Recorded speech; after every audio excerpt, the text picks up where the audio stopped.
So good morning, good afternoon, or good evening, depending on where you are joining us. I'm very pleased to welcome you to this online scientific roundtable on foods which are good for people and the planet. So my name is Petra Klaassen-Wigger. I am Global R&D Scientific Advisor for Nutrition and Health, and I will be the moderator today. So today's agenda is really packed, and we have an impressive and diverse group of speakers lined up, as well as participants that help us to gather the broadest possible perspective on foods which are good for human and planetary health. After a short welcome note from Dr. Isabelle Bureau-Franz, who is the head of Nestle Research, we have 6 expert panelists that will share their views around the food systems and how we can transform and shift our food systems into planetary and people's health. Followed after the three first speakers, we have a short Q&A session, then moving to the second set of 3 speakers and have another round of Q&A, to which I hope you will contribute lively because you are inspired by the presentations that we have been hearing. Before we start, I have a few housekeeping notes. So if I could kindly ask you to stay muted during the presentations, and if you could add, if possible, your organization also in the Zoom so that we know who is actually attending and have easier overview of the attendees. For a better experience, you can choose in the right-hand corner of your screen speaker view, select the speaker view so you have a better experience in the Zoom presentation. And then I just want to inform you as well that we will be recording the sessions for an on-demand viewing after the event. So without further delay, I would like now to hand over to Dr. Isabelle Bureau-Franz. Isabelle, over to you.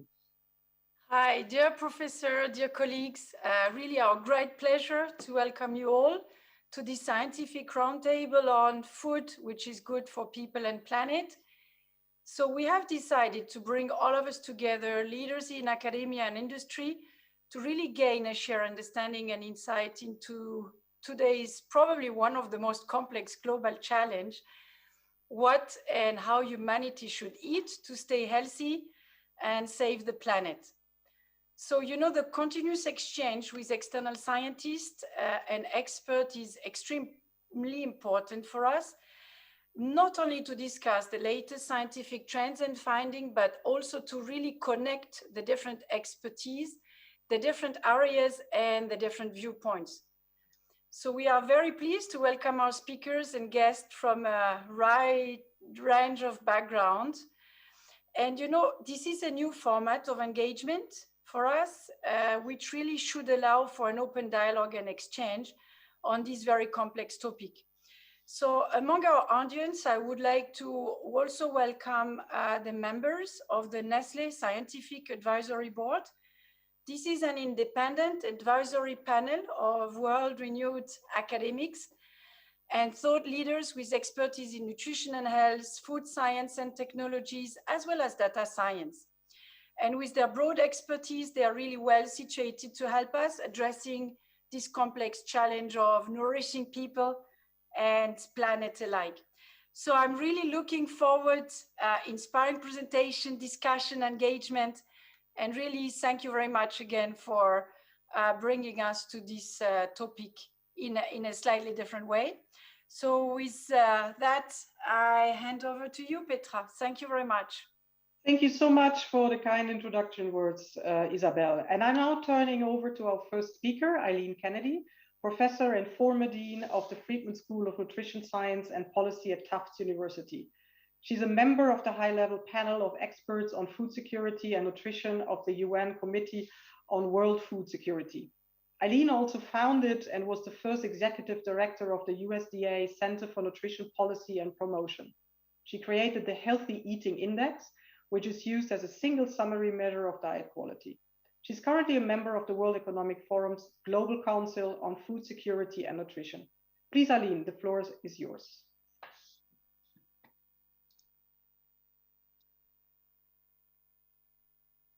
Eileen, you're on mute. Petra, you think after all this time I would know to unmute myself. So thank you again. The presentation today, I titled The Dawn of Transforming Food Systems Towards Healthier and Affordable Diets Produced in a Sustainable Way.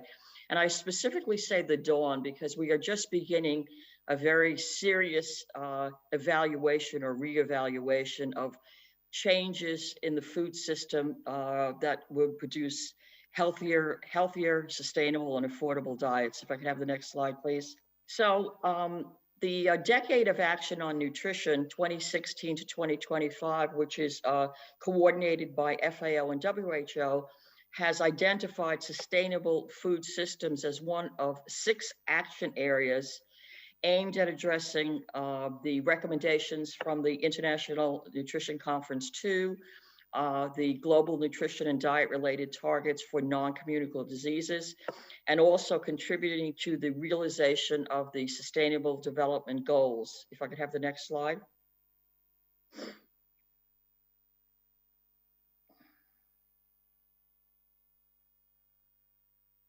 More recently, this September 2021, we had the UN Food Systems Summit, which even more so reinforced transforming food systems and really was looking at what are the bold, new, innovative approaches that we can use in order to use food systems to achieve the Sustainable Development Goals.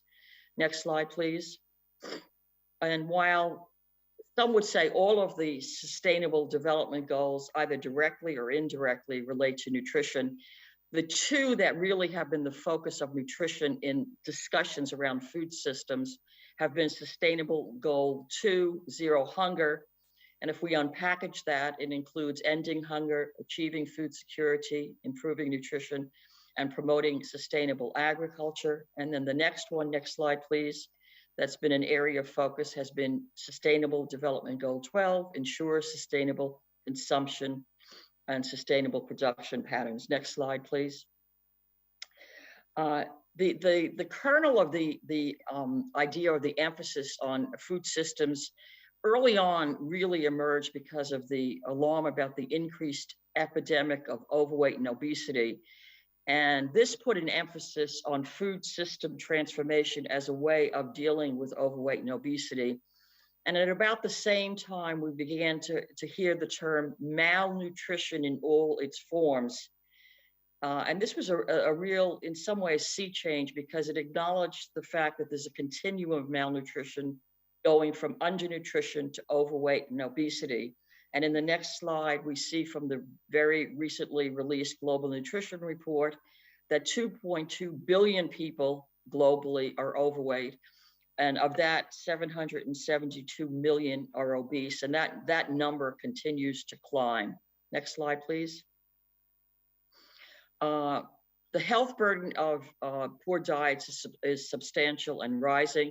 And in fact, poor diets are the chief #1 modifiable area in which we can, by changing, can contribute to improve health. And we see here the contribution to premature deaths of inadequate consumption of various food groups like fruits, whole grains, etc., as well as overconsumption of certain food groups. And then at the bottom, the contribution of overweight, obesity, and undernutrition, underweight. And what I was taken in this slide, again from the Global Nutrition Report, is how small the contribution of premature deaths, how small the contribution of undernutrition is.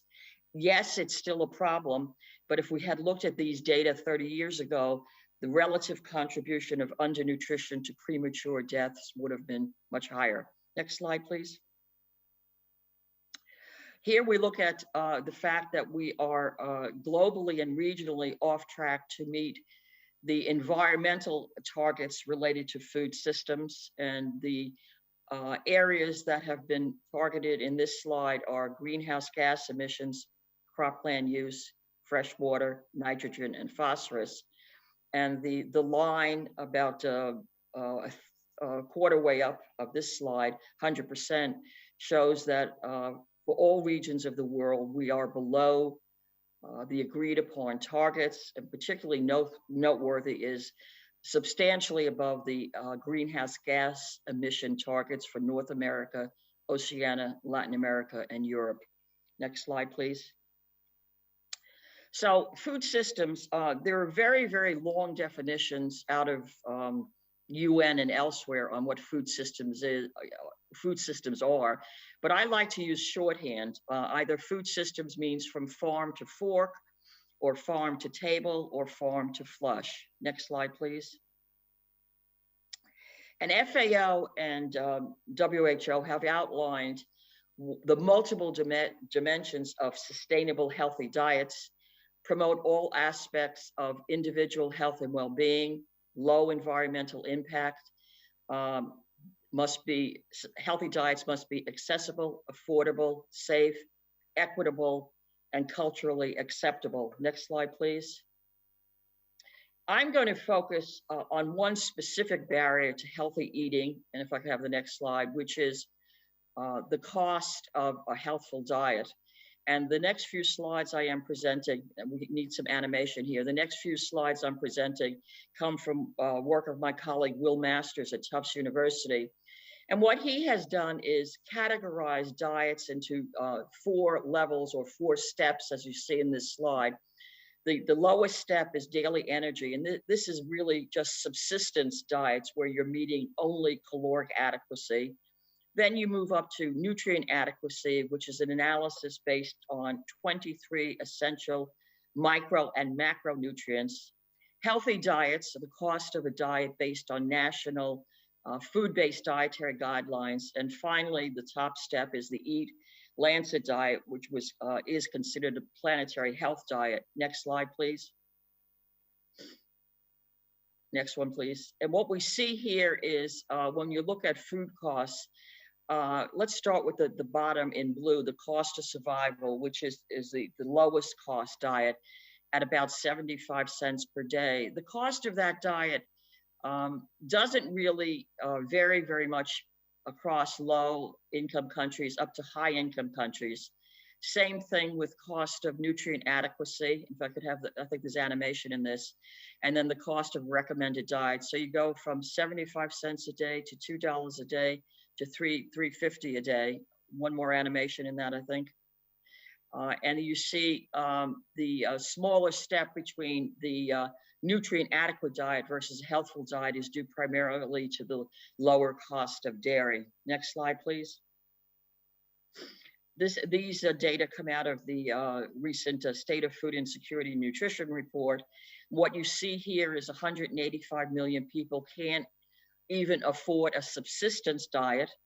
About 1.5 billion people cannot afford a nutrient adequate diet, and approximately 3 billion people cannot afford what we consider a healthy diet. The majority of these individuals come out of South Asia, Southeast Asia, and Africa. Next slide, please. I'll skip that. Next slide, please. Next. Here we look at, and this has been a big issue, does adding sustainability or a sustainability criterion raise diet costs? And again, let's start at the bottom of this graph where you have what I call the subsistence diet, where you're only meeting energy intake. And what you see there is across national income per person, you don't see variations in the cost of the diet. Adding a sustainability criterion. Same thing when you look at nutrient adequacy, which is based on those 23 nutrients, including macronutrients. Same when you look at a healthy diet. And finally, when you look at the Eat Lancet diet. So the sustainability criterion need not add to the cost of a healthy diet. Next slide, please. We've already talked about this. If we could have all the animation on this, for about 3 billion people, which is 40% of the world, healthy diets remain beyond reach. But under that, look at that third bullet. Adding sustainability criteria does not raise diet costs because least cost items are not resource intensive. Healthy diets are affordable. And I think this is important to emphasize. Healthy diets, even where they are affordable, are often not chosen. And that really gets into the issue of preferences, cultural preferences, tastes, and other issues. Next slide, please. Next slide. Next. Okay, so a lot of discussion now that the UN Food Systems Summit has happened are revolving around commitments made at the summit. And I've lost track of how many. I used to say 300, it's now in the thousands. But what are the critical actions that are needed in transforming food systems? And I want to emphasize in this discussion that most of them in the effective transformation of food systems will happen at the national level. If I can have the next slide, please. This slide comes from an article in Nature Food by Patrick Webb, my colleague at Tufts, and others, looking at categorizing critical actions at the national level. And this was put into 4 quadrants: availability, accessibility, desirability, and affordability. And we've talked already a lot about affordability.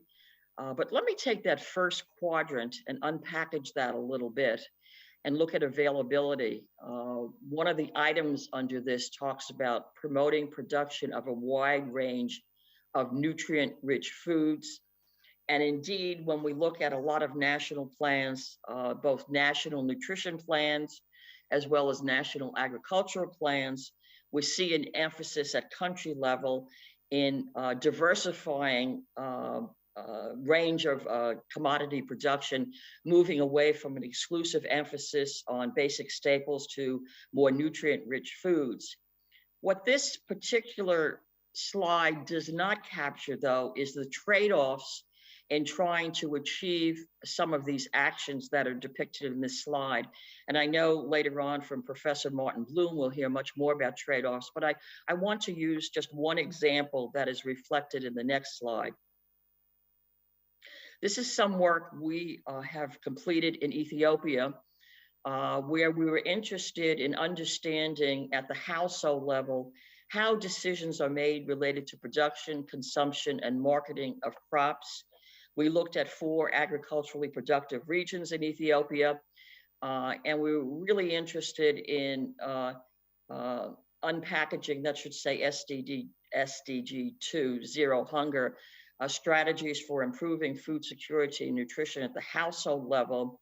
One very, very clear finding across the 4 regions and almost to the last household is that households were unequivocal that a priority for the household production strategies was that they produce staple foods first as a strategy to ensure food security. And it was only when food security needs of the household were met that they were likely to move into the production of more nutrient-rich foods. And I mention this because, again, the goal or objective in a lot of these national plans, let's diversify production, will not be successful until we look at how we complement that strategy of production of nutrient-rich foods by ensuring that staple food production is equally productive or greater. And so it's thinking about the trade-off at household level and what are policies and programs that governments can put in place to allow some of these changes in transforming the food system in order to meet these maybe competing objectives. And I could go into a lot of other examples, but I think this one will suffice. And I think my next slide. Now, what are the game-changing actions? And what we kept hearing over and over again, both before the summit and after the UN Food Systems Summit, we need bold, feasible, sustainable solutions that have impact. We're not there yet. There are lots of potentially attractive or effective innovations, changes that are being put forward. But the rest of the story is going to need a boots on the ground perspective. And by that, I mean, what are the successful evidence-based policies that are bold, feasible, and sustainable at country level? And how many of these solutions are context specific? We have huge gaps in our understanding of this. And I think it's obviously an area which is ripe for what I call implementation or applied research. The momentum is there, in part given the emphasis in the Decade of Action on Nutrition and also the recently completed UN Food Systems Summit. And now we need the rest of the story. We need to have the investment in R&D. Thank you. Excellent. Thank you so much, Eileen, for this fantastic overview. And indeed, there's a lot more to be done. So with this, I would like to introduce our next speaker, Dr. Umale, President-elect of the International Association of Agricultural Economists. She was the first woman to be awarded a PhD in agriculture economics by Cornell University. She has 5 decades of experience in research, operations, policy analysis, and evaluation in the World Bank, universities, and international organizations. Since leaving services of the World Bank, she has operated as an independent scholar and development economist and is affiliated with the Institute of Economic Growth in Delhi. Dr. Lele has authored or co-authored 18 books or book-length reports and more than 130 book chapters, papers, and articles on topics ranging from the environment to gender to global health. Her latest book, Food for All, International Organizations and the Transformation of Agriculture, has just been published in the Oxford University Press, and Dr. Lele is offering you access to a freely downloadable copy, and I will share the link in the chat in just a second. So Dr. Lele is not with us live today, but we have pre-recorded her session on her presentation on use of science and technology to transform the agricultural system. So Neil, can you please play the video? Thank you. My name is Umale, and I'm going to speak about the use of science and technology to transform agricultural systems. The goal of this overall consultation is how to make nutritious diets more affordable, accessible, and adequate for the population. In order to address that question, we first need to understand the current challenges.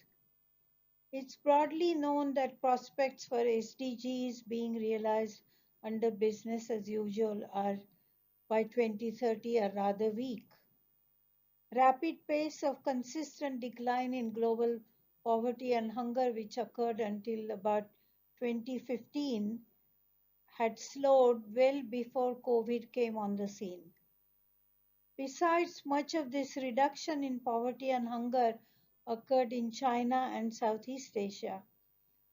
And COVID has, of course, been a very big tragedy all over the world, but particularly for the poorest in the world.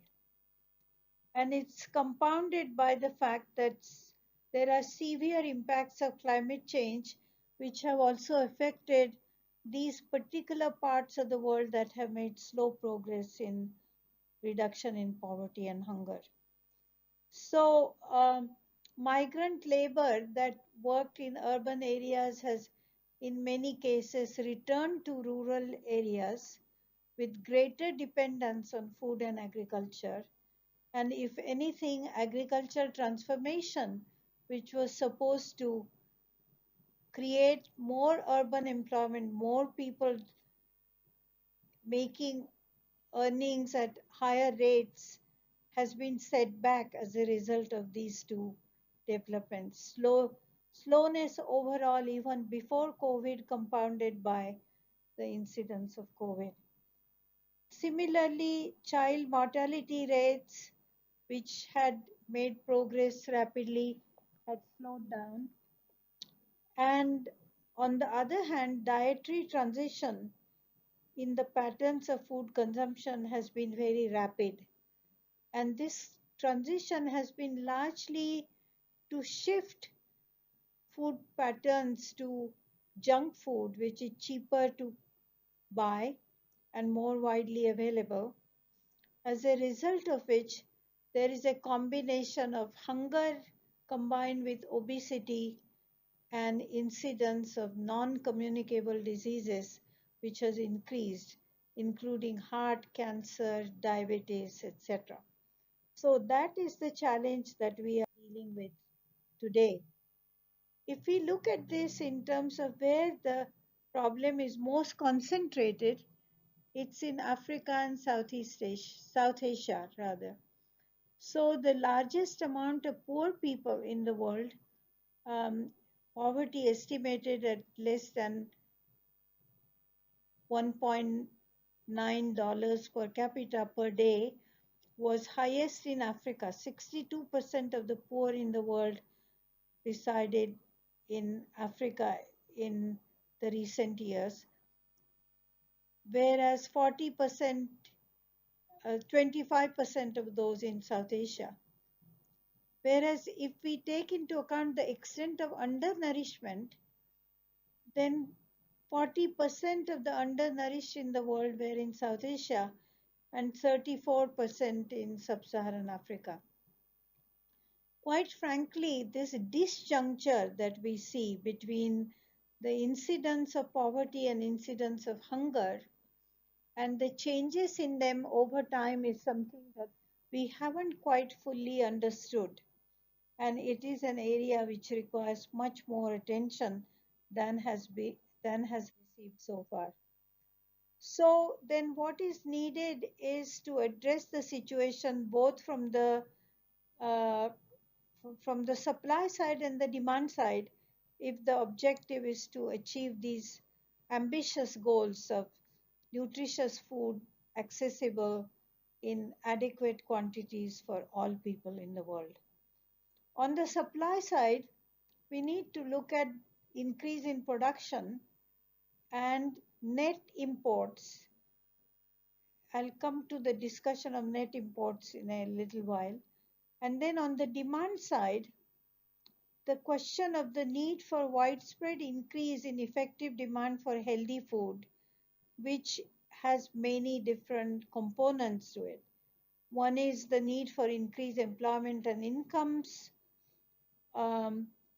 increased consumer education, efficient low-cost value chains backed by effective food safety regulation measures, increased physical infrastructure, and not the least important role for the private sector that is not just focused on private profits, but also on corporate social responsibility, which means doing no harm and doing good. So what is the situation with productivity growth across the world? On the supply side, there are huge differences in the growth in total factor productivity and import dependence among countries. We can see it in two slides. First, in Asia, within Asia, differences among countries, and across the regions between Asia, Sub-Saharan Africa, and Latin America in the next two slides. Before we go to those slides, it's important to recognize that productivity growth estimates don't take into account changes in the state of natural resources, such as growing water shortages, soil depletion, deforestation, loss of biodiversity, etc. If we actually took those into account, then we may come to the conclusion that these estimates of productivity growth need to be modified to adjust for natural resource management.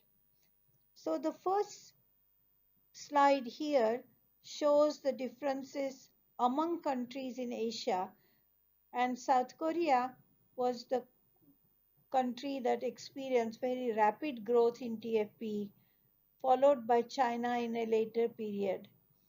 And India's productivity growth has been intermediate, not as high as it was in China, and the slowest or lowest growth in Bangladesh. But in all cases, these productivity growth changes have been taking place over time, so one has to look at them carefully.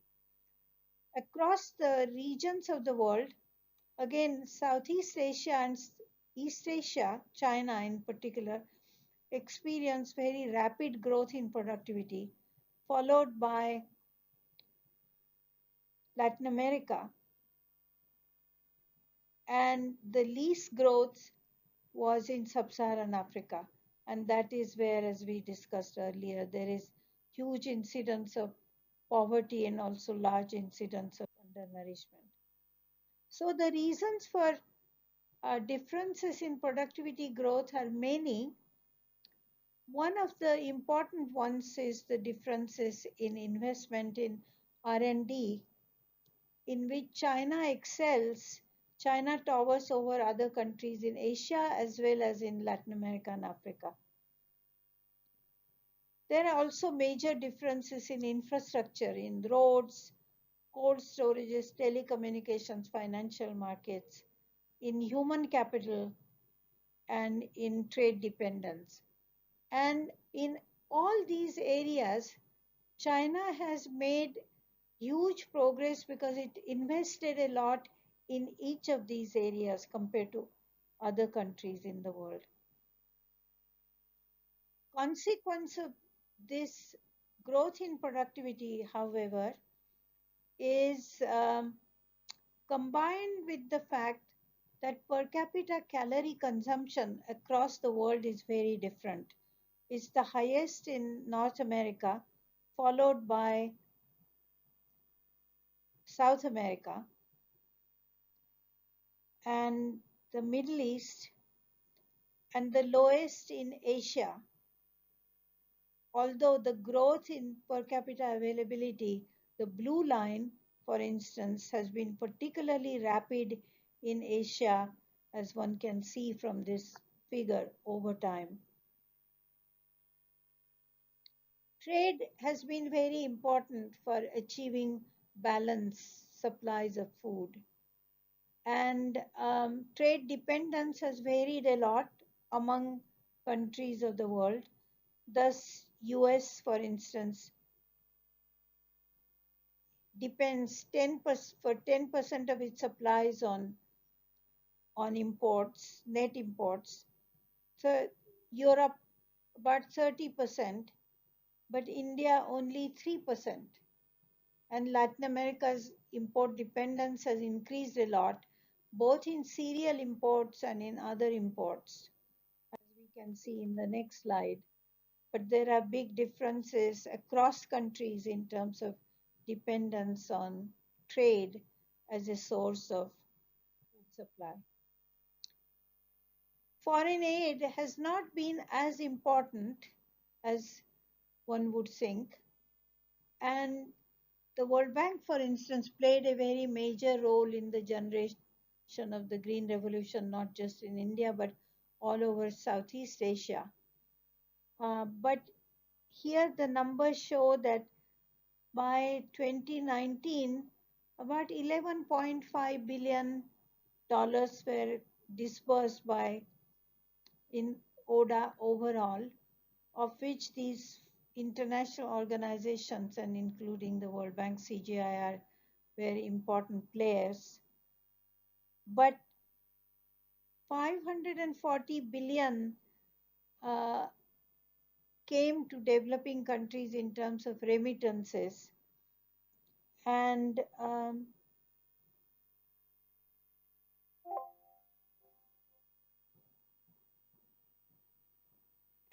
developing countries invested about 200 billion of their own resources in food and agriculture. So Riordan, in his studies of indigenous value chains, points out that there has been a quiet revolution taking place in different parts of the world, including in Southeast Asia and India, Bangladesh, which is not only led by multinational corporations and governments, but by small enterprises, leading to investments in cold storages, for instance, which has made a very big difference to connecting farmers with consumers over time.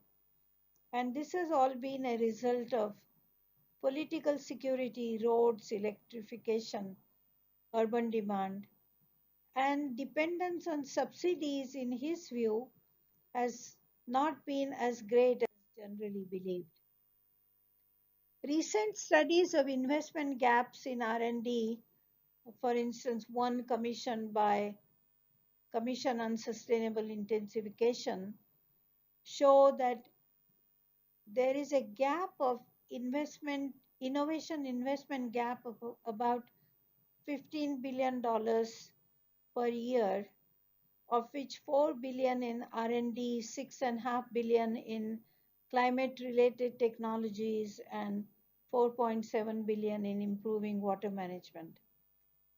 All these investments, if and when they occur, of course, have to be accompanied by substantial amount of investment in policies and technologies of the kind and institutions of the kind that will make this investment productive. And publications coming out of these studies are listed below.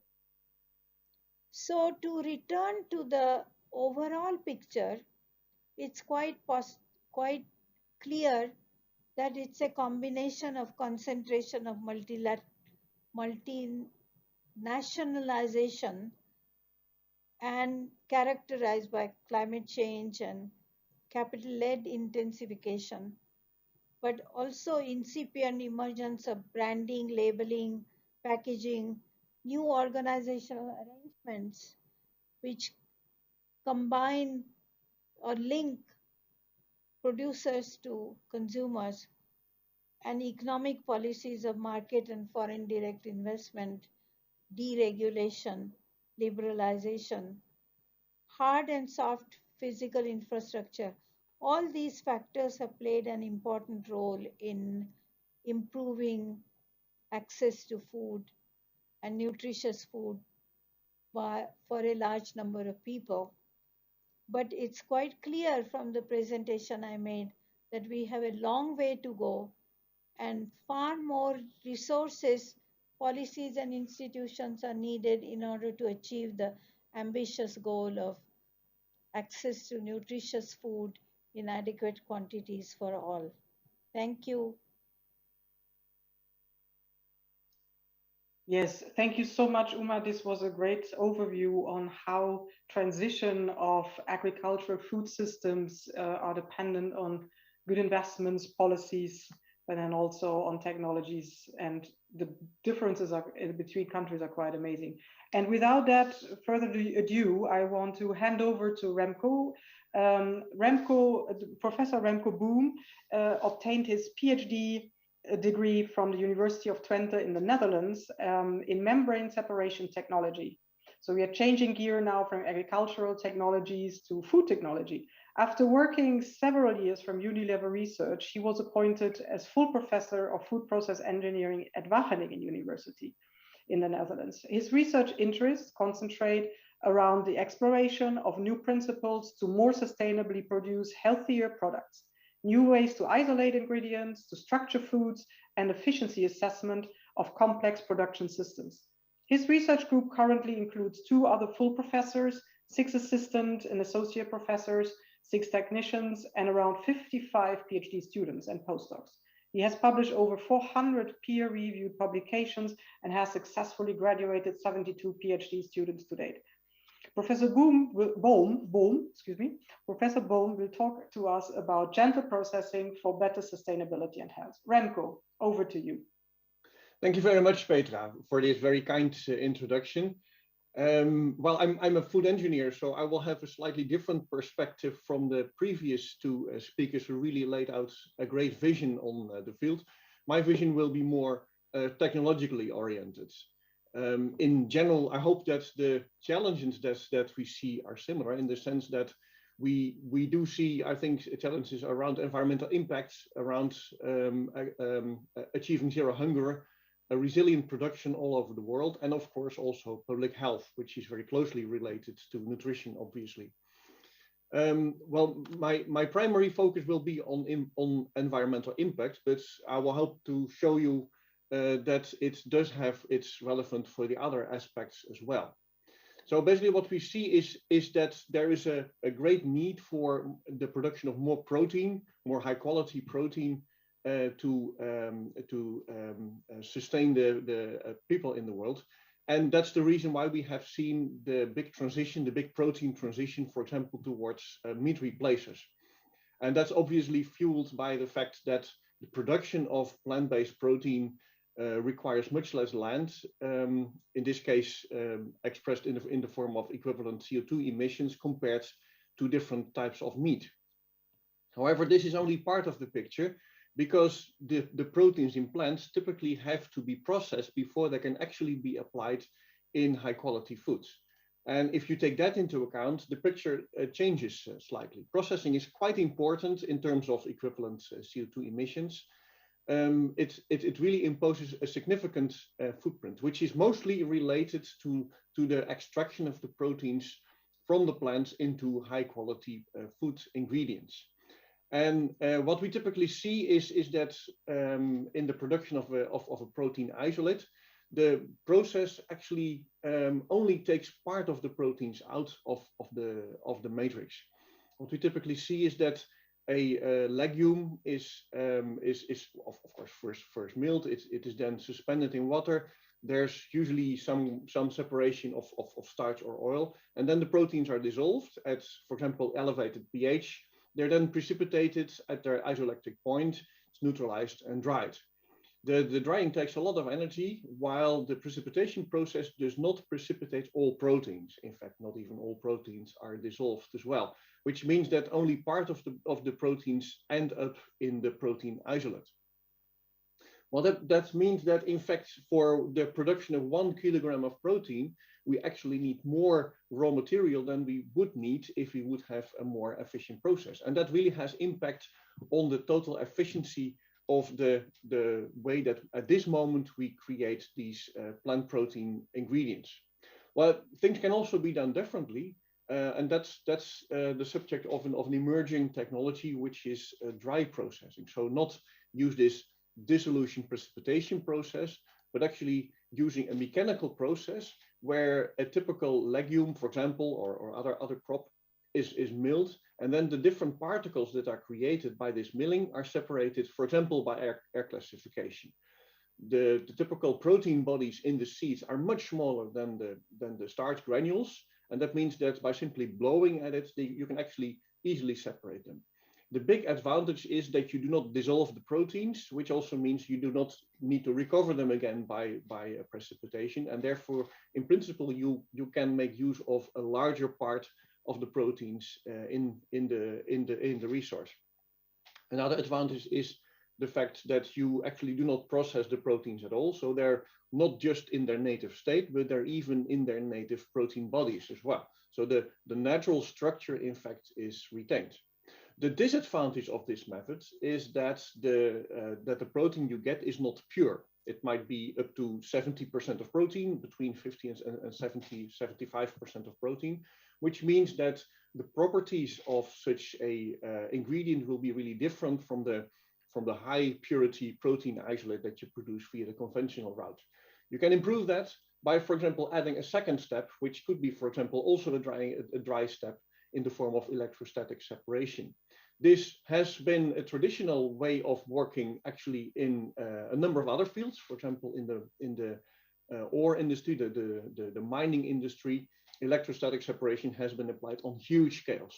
So by applying this technology and transferring it towards the food area, you can actually achieve much better separation. In this case, you basically rub the particles along a surface, which then gives them a charge, and the charge depends on the material of the particle.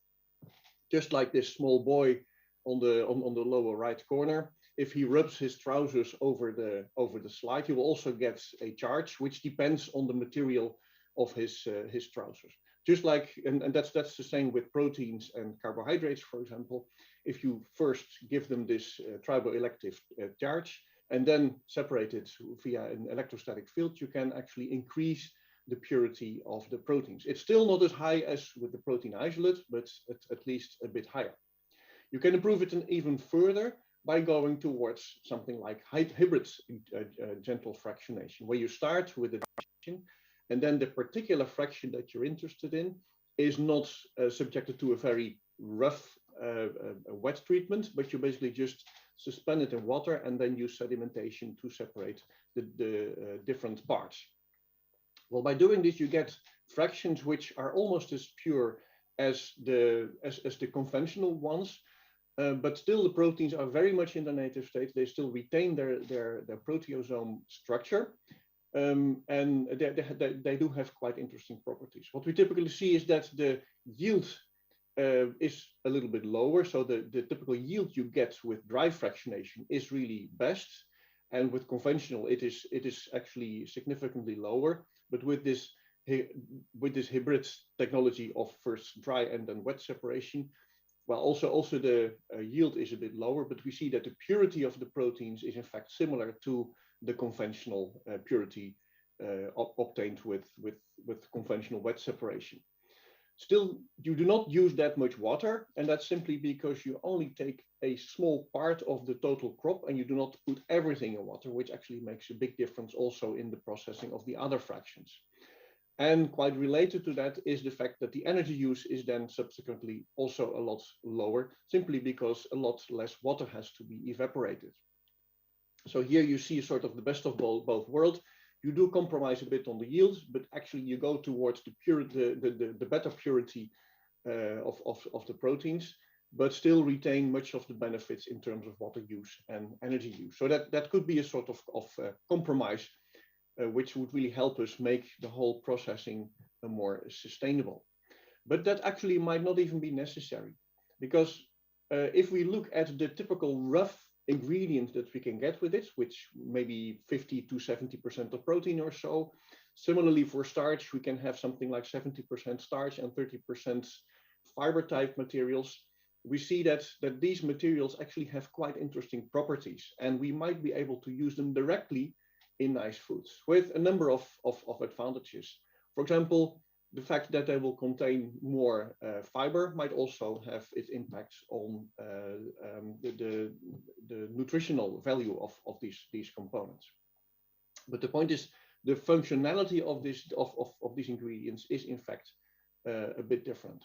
Well, if I start with the first one, the starch, what we typically see is that by simple dry fractionation, you can have a starch concentrate, if you want, of about 68 to 70% of starch, which leaves about 30% of fiber in this fraction.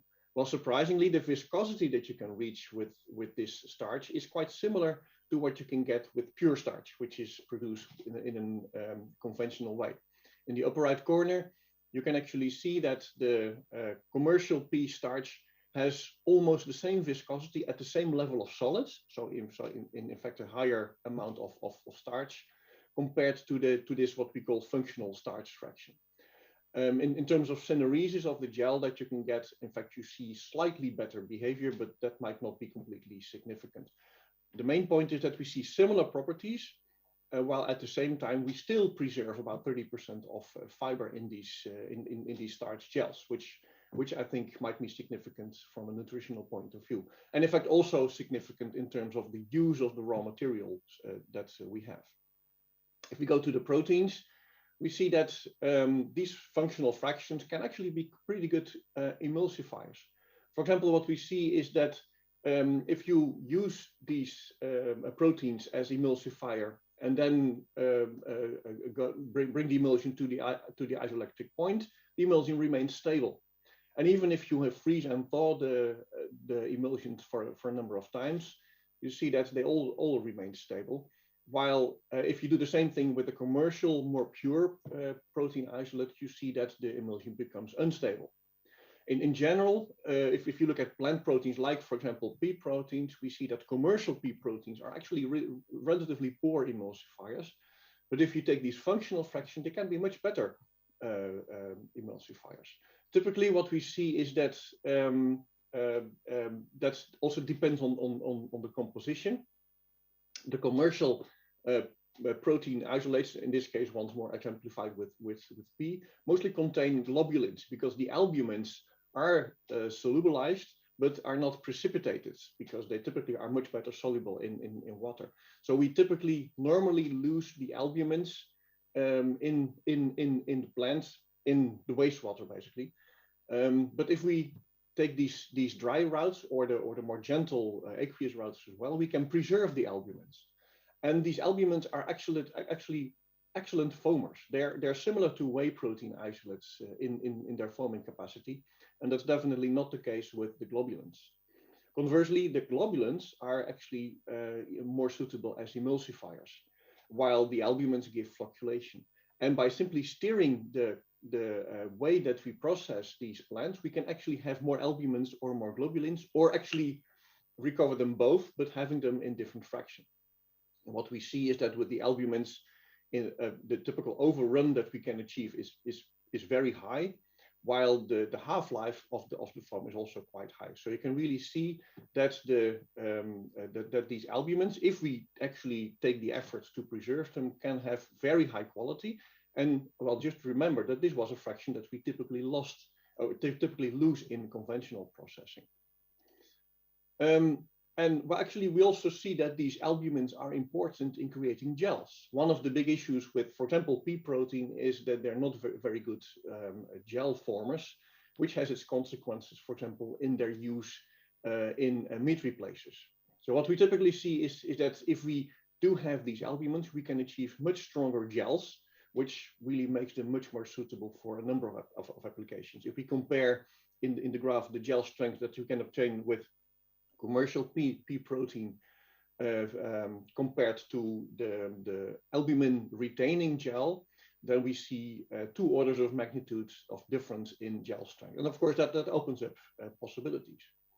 So that really shows that we can actually have pretty good functionality of these fractions, even when we actually have much better use of the raw material and much lower use of energy and water in the production.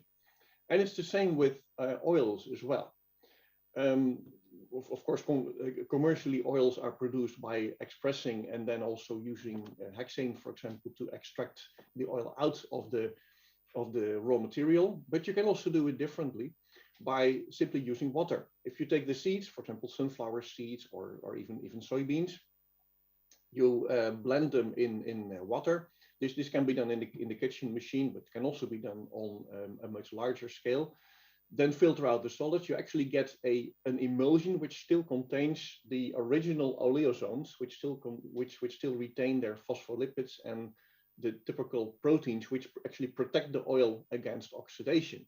So that means you get an emulsion which you can apply directly in a food, which does not need to be protected anymore against oxidation, because we preserve the natural mechanism for this that was already present in the seed.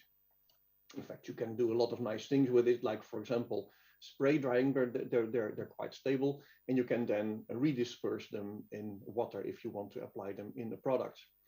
So also here we see that we can actually really lower the footprint and actually have much cleaner production by avoiding the use of chemicals like, for example, hexane.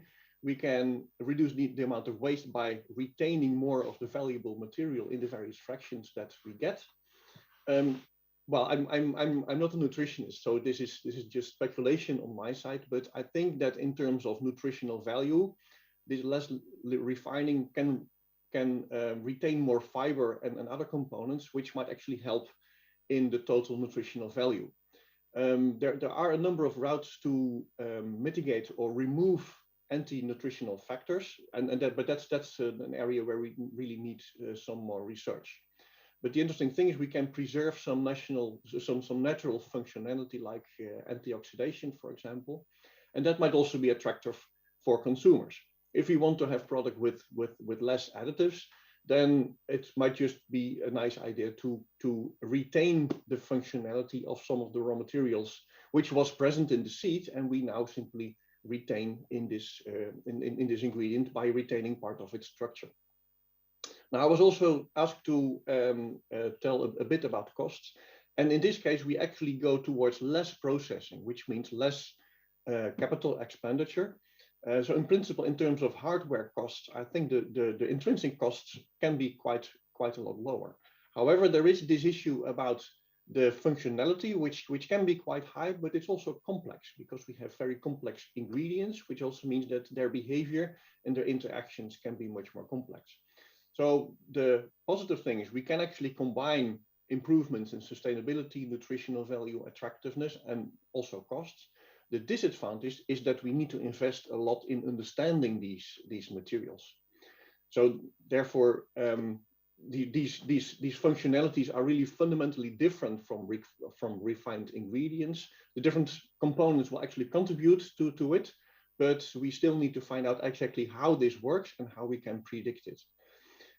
So this complex functionality has to be captured and has then to be used in the formulation of complete food products out of these ingredients, which will need significant research. Well, basically what we see is that this gentle processing actually suffices to achieve most formulations. For example, here a portfolio was chosen of a number of products, and well, the typical freedom of formulation that we have with relatively pure ingredients is not really necessary. If we have sufficient refining to more or less cover the window that we need, that should be enough. But then, of course, the challenge is to predict the functionality of these mild fractions such that we can not only have the composition, but also the properties of the product right. And we have set out to use data-driven methods here because the mechanistic way is difficult because of the complexity of these components. But with that, we hope that we can be able to capture the individual functionalities and then optimize using these data-driven models, not just on the functionality, but then also on for example, the global warming potential. And this is just an example where we did this for viscosity, so just one functionality. And what we typically see is that if we then have a numerical optimization, we can actually achieve exactly the same properties, in this case viscosity, by substituting the isolates, the pure commercial components, which are colored red here, with these mildly fractionated components, which are green. And then we see that we actually need less dry matter. We can achieve the same properties, and we can also substantially reduce the global warming potential. Obviously, this needs a lot of research, but it might show how we can actually move forward if we combine the production of the ingredients with the application of the ingredients. And that's, I think, an essential part. We basically have to realize that a food is not just a set of molecules, but the structure is not only important in the end product, but also in the ingredients.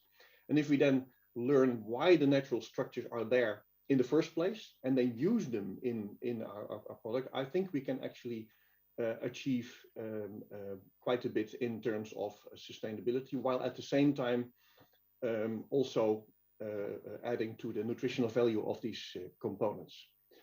And that's, I think, not just the case for plant-based components, but if we go further in the protein transition, we will also see other types of ingredients, for example, fermented food ingredients, and ultimately also things like cultivated meat and precision fermented dairy.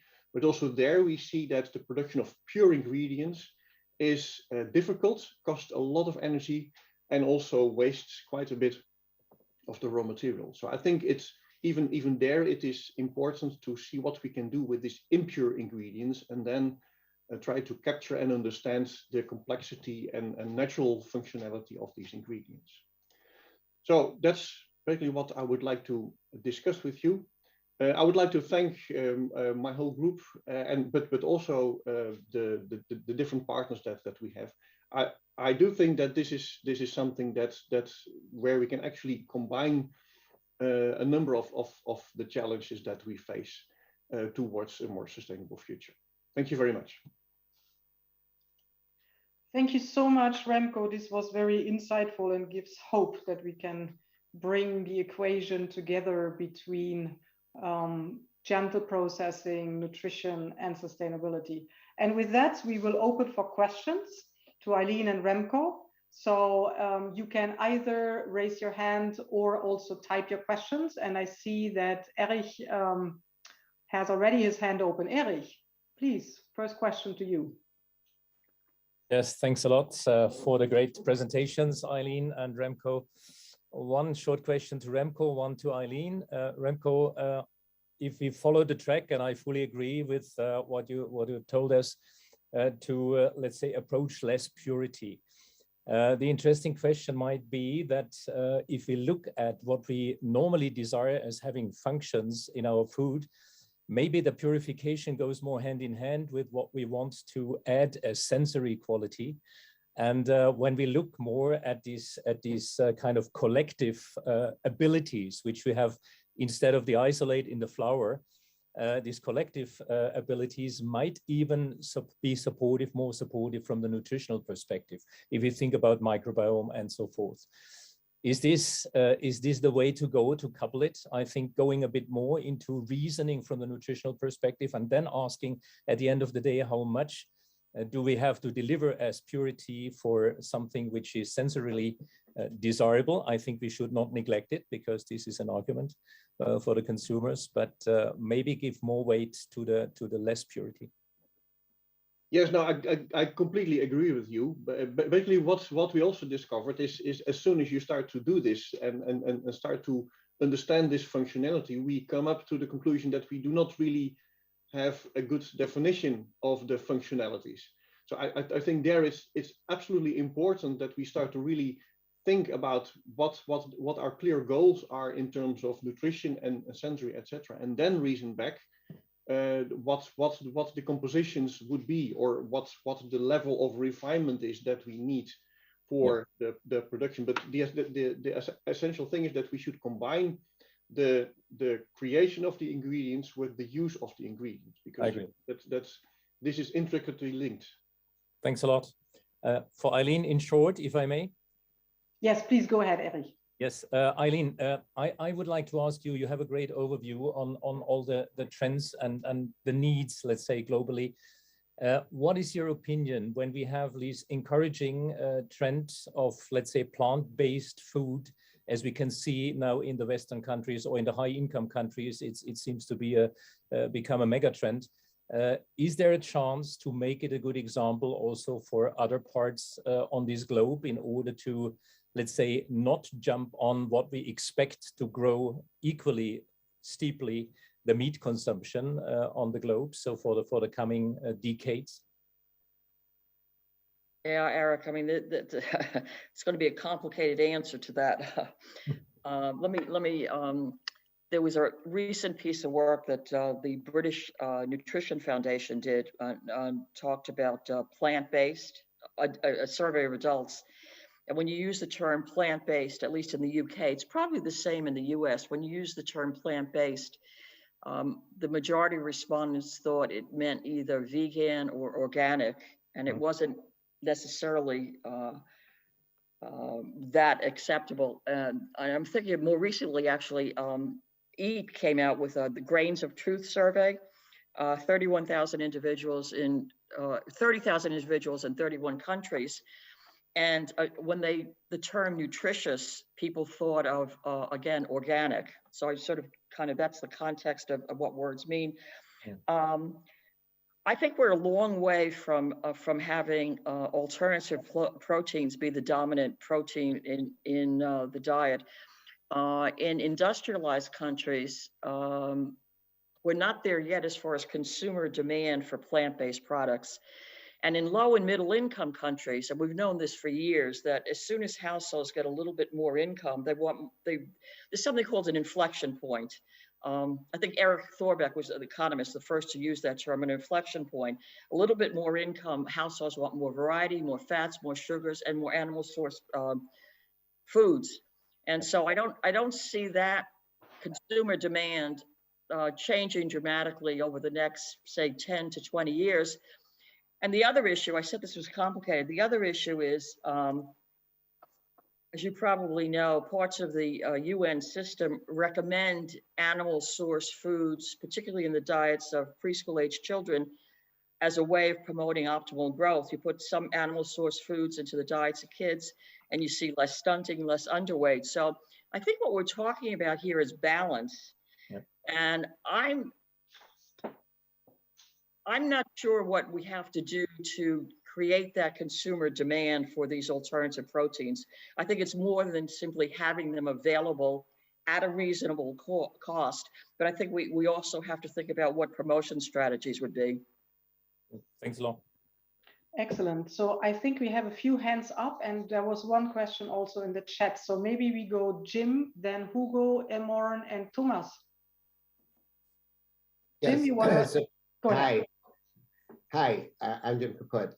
The question I had is pretty technical, but is there a different amino acid composition between the dry and the wet extractions? So are you losing proteins and therefore potentially valuable essential amino acids in either of the methods that you use? I think that question is directed to me. So if you allow me, yes, there is a difference. I'm not sure how large it is because you preserve different types of proteins, indeed, because the globulins obviously have different composition from the albumins. So there will be a difference. We didn't really look into that. I'm not sure how large the difference is. I would guess that if that would be an issue, then well, you could make use of it, of course, but you could also combine, of course, the resources from different plants, of course. But I do expect that there will be some difference.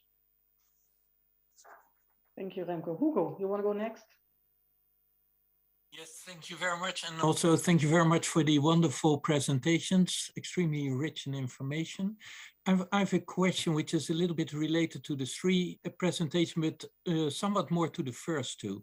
If I make a very simple calculation, I do it in the most simple way. If we need $3.50 per day for the recommended diets, and I pronounce it certainly not in the correct way, I presume, but let's keep it as simple as possible. That means that we need about $4,000 billion per year extra for the people who cannot afford to pay for their diets. Now, the investment of the 5 big ones is only 21 billion, as the second speaker showed, so that is peanuts. There is 700 billion extra mentioned in investments, it's still peanuts. So we are not arriving, I think, as a food sector on itself to reach those, this discrepancy between poverty and hunger. And now the question is, do we not need to go and include complete other sectors? Do we need not to go to complete new business models with other sectors to cover this, this imbalance? And then even if now also the national or even local dimensions are going to play a role, do we need to organize ourselves completely different and inviting also others from other sectors to cover this discrepancy? And I don't know where you are in the UN Food Summit discussions with the other sectors. Is this not a more sensible way to go ahead? Do you want me to go first, Petra? Yes, please. Remco probably has a lot to say on this. I mean, yes, I mean, your back of envelope calculation, I'm sure, is correct, but that doesn't include what we're assuming is going to be the effects of R&D going forward. And so let me give you an example. For the 3 billion people for whom the cost of a healthful diet is beyond their purchasing power, that assumes we're not seeing much of a change in prices of food. As we have investment in R&D, we might find that nutritious foods become cheaper at the margin. That would be one way of dealing with it.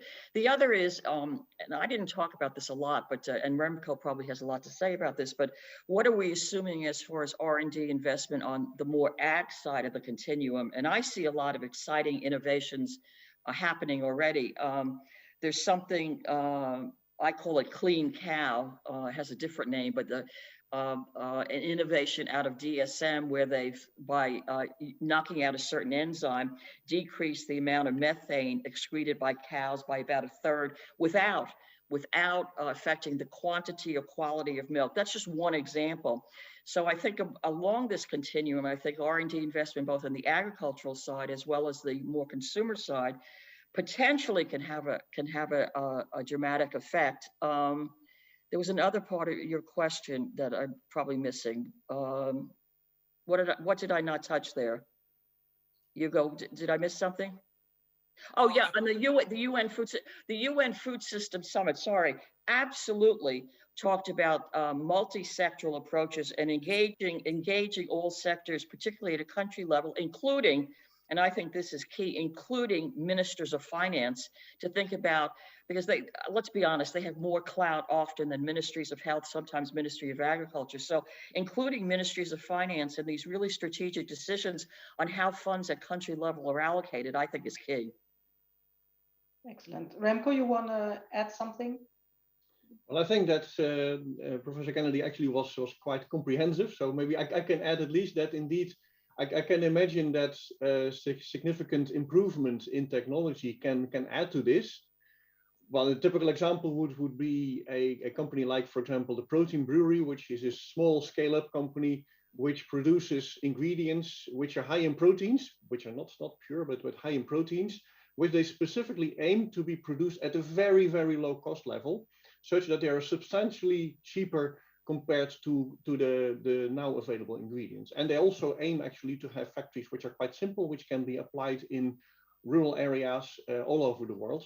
So there might actually be some innovations there, but I also do agree with you that to just rely on innovations is also a bit of a tricky thing in such an important area. So it is still very much a challenge, I think.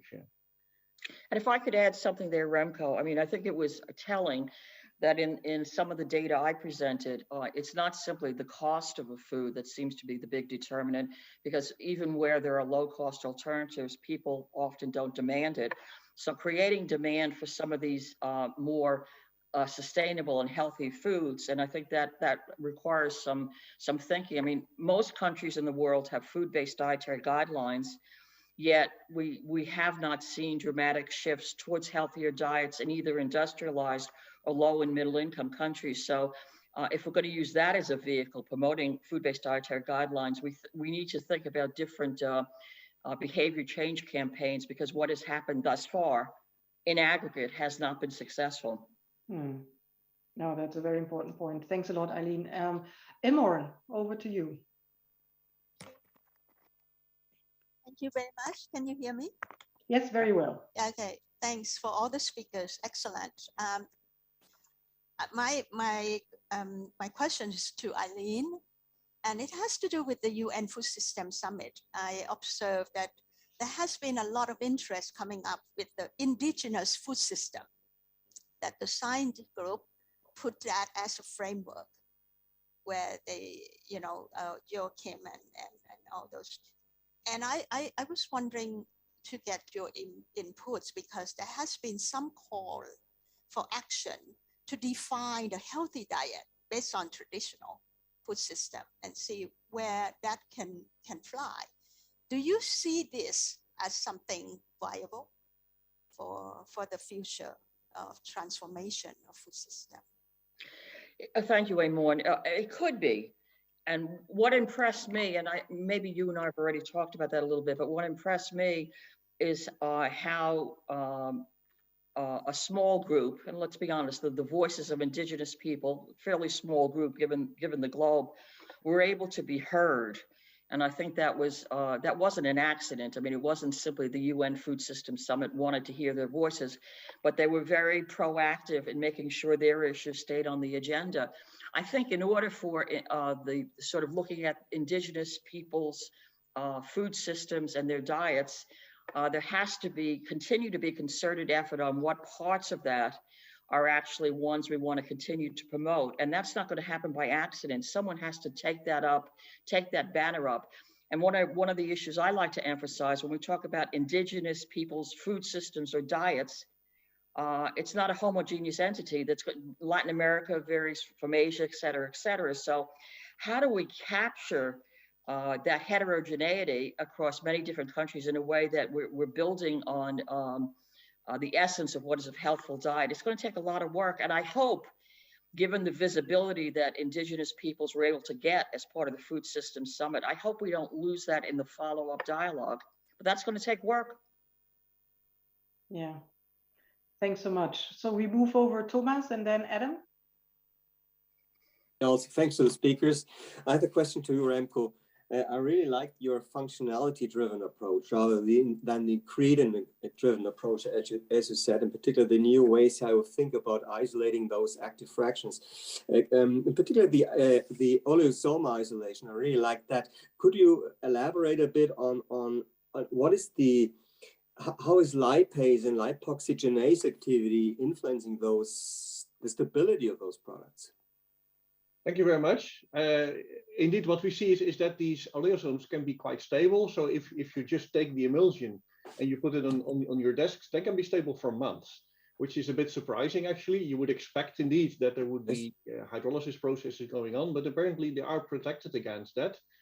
But what we see is that the proteins that are membrane bound, the oleosins and calyosins, seem to protect these oleosomes against oxidation. So we basically preserve the machinery from the seed such that we can still have it in an emulsion. And of course, if we then keep that intact in the food, you would actually have a food which is stable against oxidation. That having said that, of course, during processing, you usually heat, which might actually denature these proteins, and that might actually also lose this antioxidant activity. But at the same time, we see that the oleosomes are typically quite stable even after heating. Yeah. This is what you showed, because you have this, the surface is covered, so to say. Is that then also one possibility to overcome probably off-flavor generation, hexanol production, and all this type of things? That's a very good question. That's well, we didn't yet look into that, but that is certainly a very interesting thing. If I come back to your earlier point about the lipase, what we see is that these oleosomes are quite stable in the stomach because they're not the phospholipids are not attacked by the gastric lipases, so okay. They stay intact into the intestines, and that might have its. Well, some people think that there is an effect on satiation if you actually employ oils in this way. So there's also a whole world to explore, I think. Very interesting. Thank you. Thank you. Adam, over to you.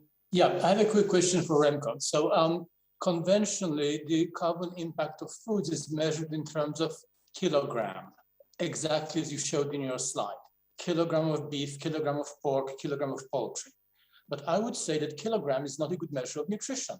So how would things change if you were to express the results per 100 grams of high quality protein, which in fact is your endpoint? Yeah, that's also a very good question.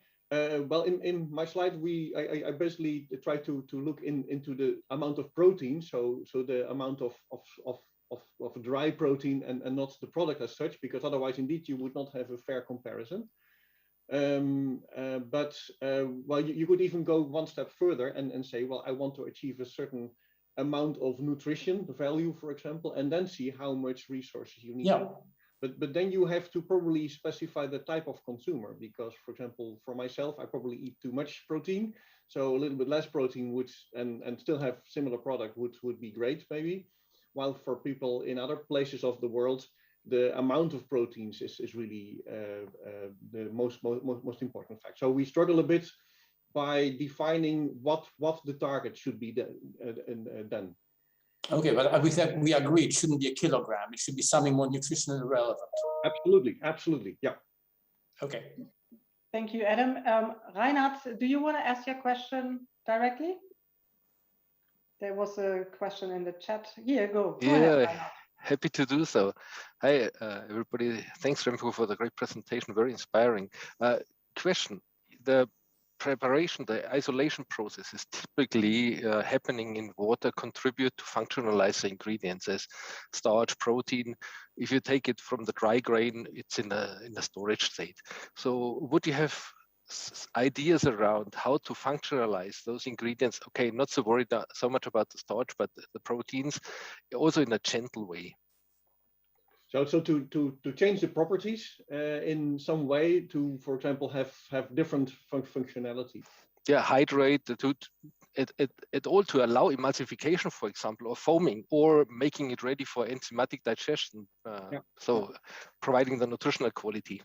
Well, what we typically see is that if you change the way that you produce the ingredients, you also change the properties. So you can play with temperature, for example.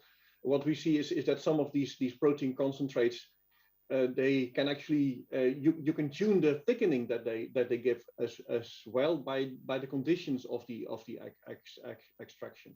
So we see that it's not only the composition but also the way that you process it, which gives the functionality. In addition, of course, we can also think about using enzymatic modification, for example, but also think about the interactions between polyphenolics and proteins, which are often there in commercial ingredients. But here, as long as you keep the proteins intact and the polyphenolics also somewhere else, they're not yet physically connected. So that might also give an opportunity to modulate the interactions between those components. Absolutely, yeah. Thank you. Thank you. And then we have one last question before we move to the next speakers from Andreas. Andreas, you want to also ask a question? Thank you, Petra. I hope this is working. My question would go to Professor Kennedy. You referred to that globally 60% of the population, consumers, could actually afford a healthy diet, but they choose not to go for the healthy diet. So what do you think are the reasons for that? And maybe to add another question on the impact on this food waste challenge. Because it has not been mentioned so far, and globally 30% of food is wasted. In Europe, I think still 20%. So how to deal with this important point? Thank you. Yeah, I mean, I think the research on this is clear.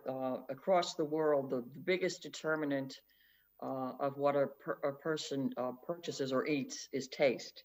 And so cost, of course, is a factor. In industrialized countries, convenience is a big issue. So I think I think nutrition education could be very valuable, but the way it's been done hasn't necessarily targeted behaviors. And when we talk about national food-based dietary guidelines, that's the underlying science. But what is the behavior we're targeting? So in industrialized countries, for example, where we have excess consumption of certain components, what behaviors are we trying to change? It's not food-based dietary guidelines. Are we trying to moderate sodium intake, et cetera, and it's difficult. The food waste issue is essential to tackle. And of course, in low and middle income countries, most of the waste occurs at the production level. In industrialized countries, it's post-production. So the strategies would need to be different in thinking about what are you targeting there. But absolutely, that's a key point. All right, great. There is one more hand up. Melina, very short question and very short answer, please, afterwards. Okay, great. Thank you so much. Wonderful talks. This is really exciting. For Professor Bohm, just a quick question in terms of variability. When you showed these beautiful data in terms of added nutrient value based on peas, when you look across the spectrum of different product inputs, can you talk a little bit about the variability of these type of parameters? So when you compare soy with fava beans and peas, what's the spectrum that we're looking at? Well, the spectrum is huge, and that's also one of the problems. We see that every fraction that you make has different properties. So that means we still need to find the systematics in this to really make this practical. So we see that if you use fava beans or chickpea or all the other things, they all have different properties. And you can also achieve different properties by varying than the ways that you actually make them. So this is great because it gives a lot of opportunities, but it also is a big problem because we do not yet understand how they are generated. So we are always completely surprised. So we have to find how this works out and how we can predict that. So it's both a pro and a con, I think. Excellent. Thank you very much. So with this, after a great discussion, I would like to move now to our next speaker, Professor Jaya Henry. Professor Jaya Henry is the Deputy Executive Director of the Singapore Institute of Food and Biotechnology Innovation at A*STAR, and he was the founding director of the Clinical Nutrition Research Center, short CNRC, at A*STAR and the Functional Food Center in Oxford. Initially trained as a food technologist, he subsequently obtained his Master of Sciences and a PhD in nutrition from the London School of Hygiene and Tropical Medicine. He was a board member of the UK Food Standards Agency as well in the early 2000s and was awarded the British Nutrition Foundation Award in 2010 for his outstanding contribution to human nutrition. He spent over 35 years in the UK and arrived in Singapore in 2011 to build and develop the CNRC. He was the editor-in-chief of the International Journal of Food Science and Nutrition and editor-in-chief of Advances in Foods and Nutrition Research. His work on energy metabolism culminated the development of the Henry equations to predict basal metabolic rate that is used still today worldwide. He has published over 380 papers, and besides many awards that Professor Henry received, he is also named one of the 100 most influential Asian scientists. He continues to act as a consultant to UN agencies, multinational companies, as well as to governments. Professor Henry will share a presentation on nutrition, a global opportunity for health. And before I move to you, Jaya, Susan, could you put this in the full slide mood, please? Thank you so much. And over to you, Jaya. Thank you very much, Petra, for your very kind words of introduction, and delighted to be invited for this presentation. So as my title says, I'm going to talk about nutrition as a parochial discipline from a global perspective and what it means for health. Next slide, please. Next slide, please. Ladies and gentlemen, we're in the midst of a global health paradox, where one half the world is overnourished and the other half is undernourished. So we are at the two broad ends of the bookshelf of overnutrition and undernutrition. Next slide, please. So these numbers have been eloquently shown by Eileen. So we have about 2.1 billion adults overweight and obese. And if we talk through the kaleidoscope of advanced nations, we would focus our emphasis on obesity and diabetes. And I want to spend the next few minutes talking about nearly 1 billion people that go hungry to bed every day in the developing world. Next slide, please. So again, I was advantaged by Eileen talking about the phases of malnutrition. I want to stop to make 3 important points: that stunting, wasting, and micronutrient deficiencies, hidden hunger, are major pandemics in many parts of the developing world.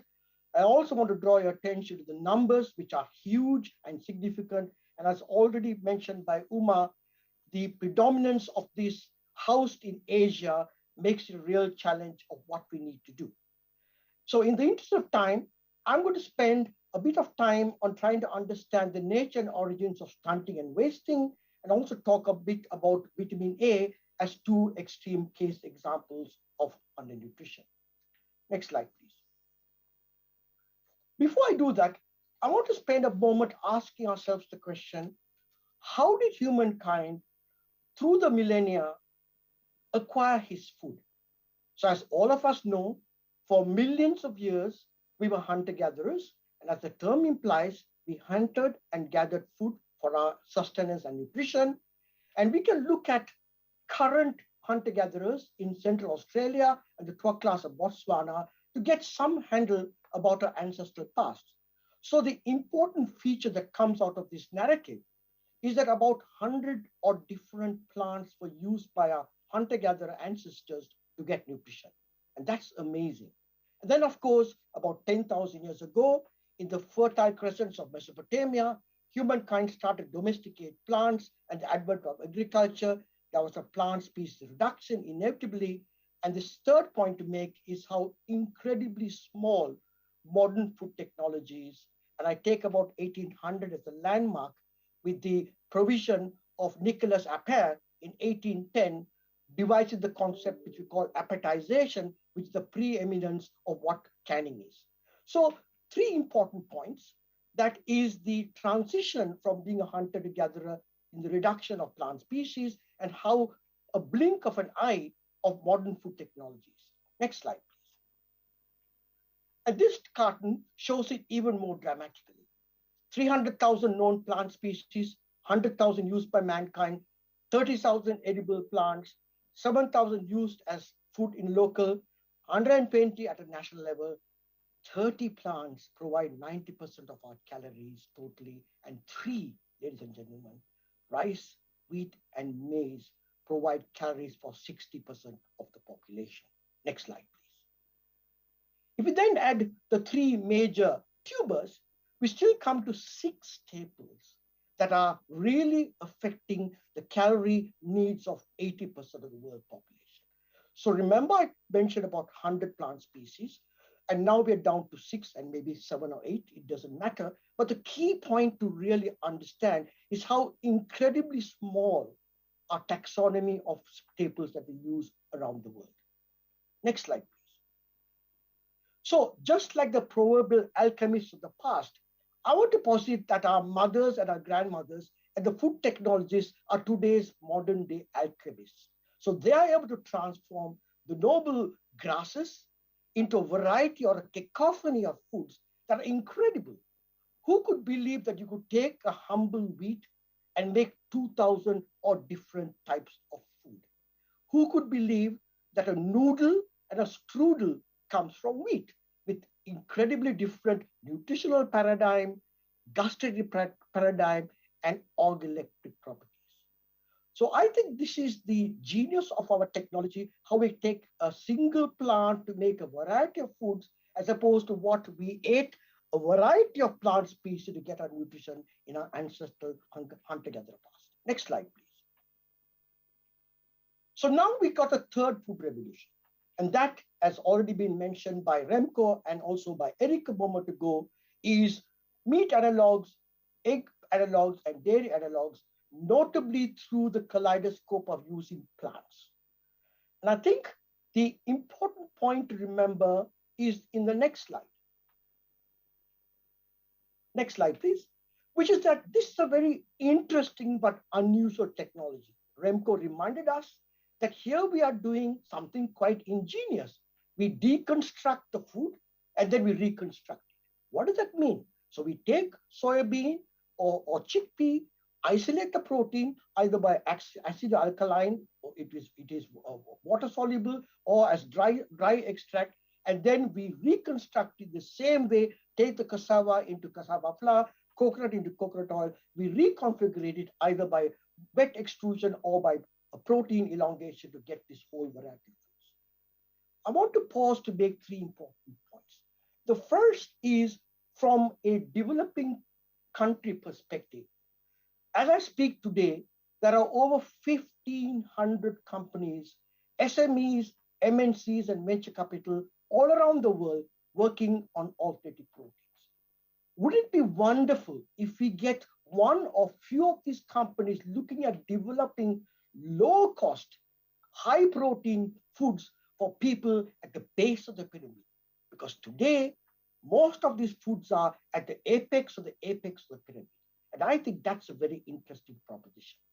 The second one is that I think there's a presumption that if you eat alternative plant-based proteins, you're going to get the same nutritional value as eating a plant-based diet.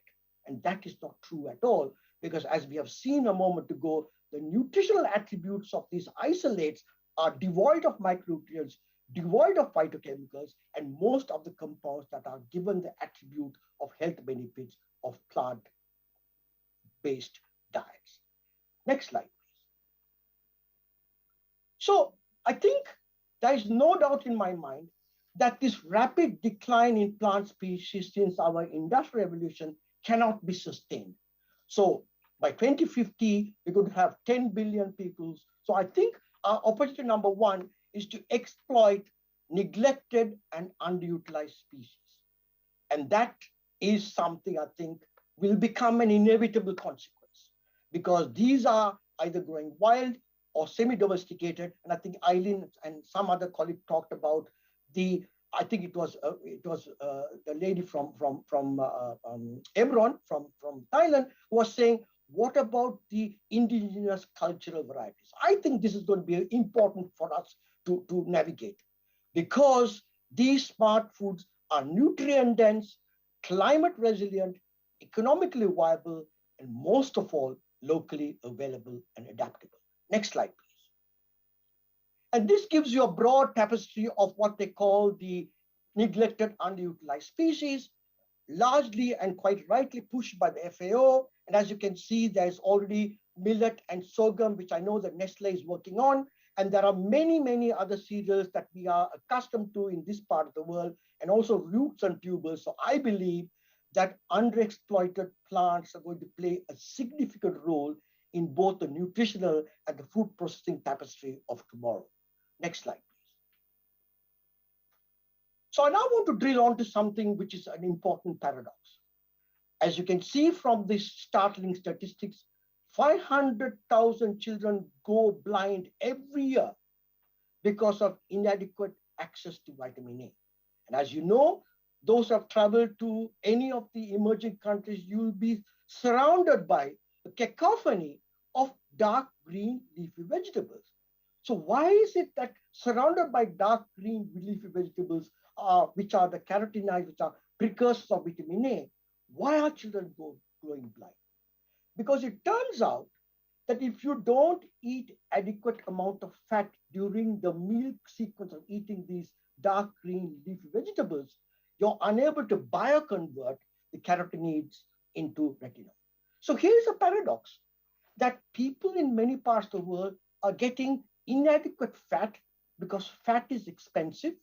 And most of all, much to many of our surprise, there are countries of the world, certainly in Asia, where less than 10% of the calories are consumed from fat, compared to us living in the Western world, where we eat up to 35 to 40% of our calories from fat.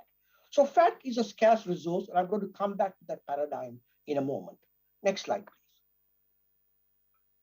I now want to take you all to a rural village in my country of birth, Ceylon, Sri Lanka. And I'm going to be with this lady along with you, where she's trying to make some food for her children using rice that is pounded into a porridge. Next slide, please. So what she's done is to take the ground rice, and she's added 100 grams of rice, dry rice with 150 ml of water. She's cooked it, and as you can see, she's gone up to 6 times dilution, so 600 ml down with 100 ml. Notice that even when she dilutes it down to 6 times, the viscosity and the mouthfeel of the rice gruel is not adequate for a child to eat without choking on it. So what does she do? Next slide, please. She confronts another imponderable. She realizes that when she cooks it, the viscosity is quite good. It is able to be dripping at 91 degrees, but as soon as she cools it, she doesn't understand the concept of retrogradation and start gelatinization, it becomes solid. So she says, oh my God, what am I going to do? Next slide, please. She goes on to dilute the food 10 times, 15 times, but notice that significantly every time she dilutes the rice with water, now up to 15 times, the energy density has precipitously fallen from, if you remember, 130 kilocalories per 100 grams to 22, which is 0.22 calories. But surprise, surprise, if she adds just 10 grams of oil, not only does it increase the energy density from 0.3 calories per gram to 1.5 kilograms, but also it changes the viscosity, the mouthfeel, and that reduction in viscosity that we saw when he cooled the product will not happen. So once again, I'm pointing out the critical role that oil plays in 2 extreme examples of stunting and wasting in the case of vitamin A, because it is an imperative part of the dietary regime. Next slide, please. So here it tells you very eloquently that if I'm trying to feed my child just 1,000 calories on a very poor energy density diet of 0.2 to 0.75, I got to feed the child more than 1,500 grams per day. Impossible. Its stomach will explode. But look at how your energy density is down to about 2 to 3 kilocalories per gram. You only have to feed the child 300, 400 grams. So it tells you remarkably how these kinds of foods can be dramatically altered in terms of nutritional quality simply by the provision of oil. So I want to next posit to you that another area that we should be exploring is, can we valorize foods that we throw away? And also talk about the whole concept of what we call minimizing food waste. And I've given as a case example, mangoes. Mangoes are grown all over the world. It's a very popular fruit. But what is quite remarkable, this is a theoretical calculation, so please mind that. But I want to show you what an elegant idea it would be to look at the mango seed, which is 40% of the fruit, and mango seed contains 20% oil. So we have theoretically 4.5 million metric tons of oil per year that's been thrown away. And you can look at a whole range of seeds that we have in this part of the world: mangosteen, rambutan, dukus, lychees, so on and so forth. Next slide, please. The interesting feature is to draw your attention to the fatty acid profile. The fatty acid profile of mango seeds is very similar to olive oil, which is oleic acid, and very similar to cocoa fat, stearic acid. So here we have a situation where foods that are disposed of will be an important source of oil, which I've shown to you as an imperative in the developing world in a way that we haven't done thus far. Next slide, please. So ladies and gentlemen, I totally have great empathy and support for planetary health, for circular economy, sustainability, all of this. But let's not also forget the key element of providing human nutrition for people at the bottom or the base of the pyramid. Next slide, please. So here's a well-known global pyramid, but I also want to point out that the late Prahlad made a very prophetic statement. He said, low-income markets present a prodigious opportunity for the world's wealthiest companies and people to seek their fortune and bring prosperity to the aspiring poor. Because, ladies and gentlemen, at the base of the pyramid are opportunities for us not only to wealth create, but also to health create. Next slide, please. So what are my conclusions? I think the greatest global challenges today is how best you can feed the less fortunate. And I've mentioned before, let's not ignore human health at the expense of planetary health.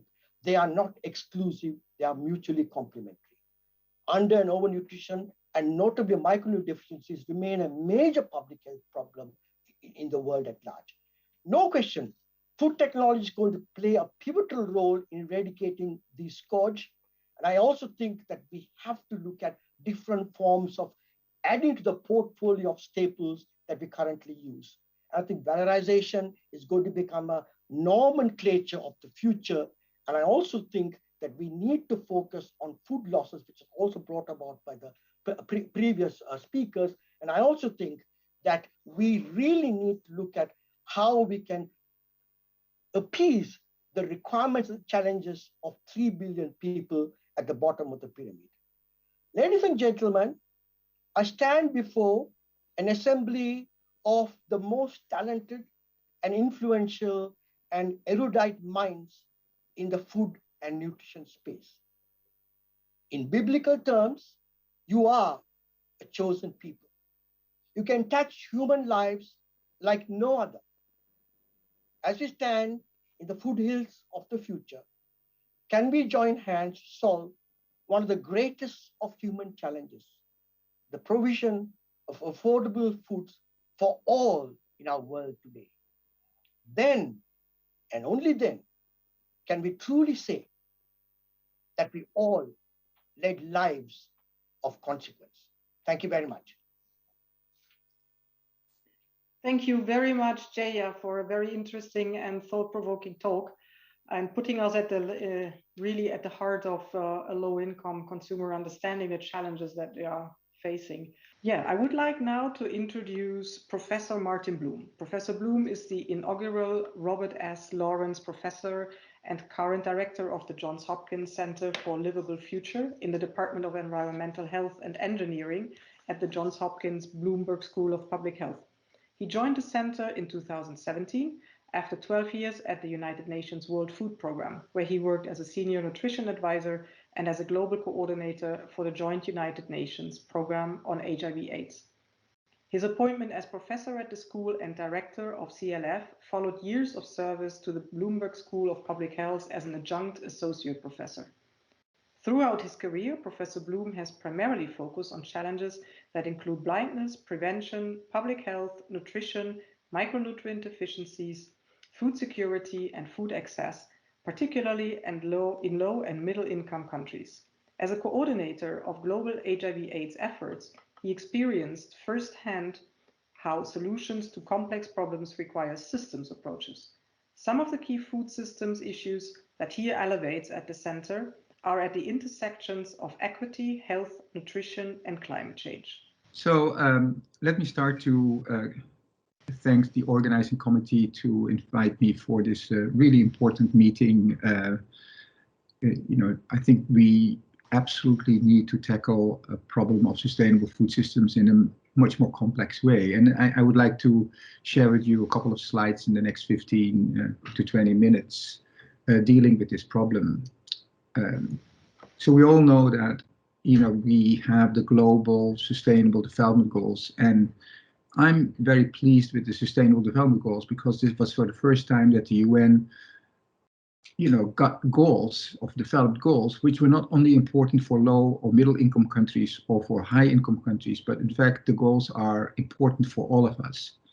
And, what is actually very characteristics of these problems is that they are, we call them wicked problems, and because they are, it's an open system, they're multidimensional, they're interdependent, and it's, we don't have single solutions anymore for these problems. So we really need to rethink how we try to solve these problems, and it's there's not one way anymore. Interestingly, when I worked at the UN, and I stopped there in 2017. I was very much involved in UNAIDS as the global coordinator for World Food Programme.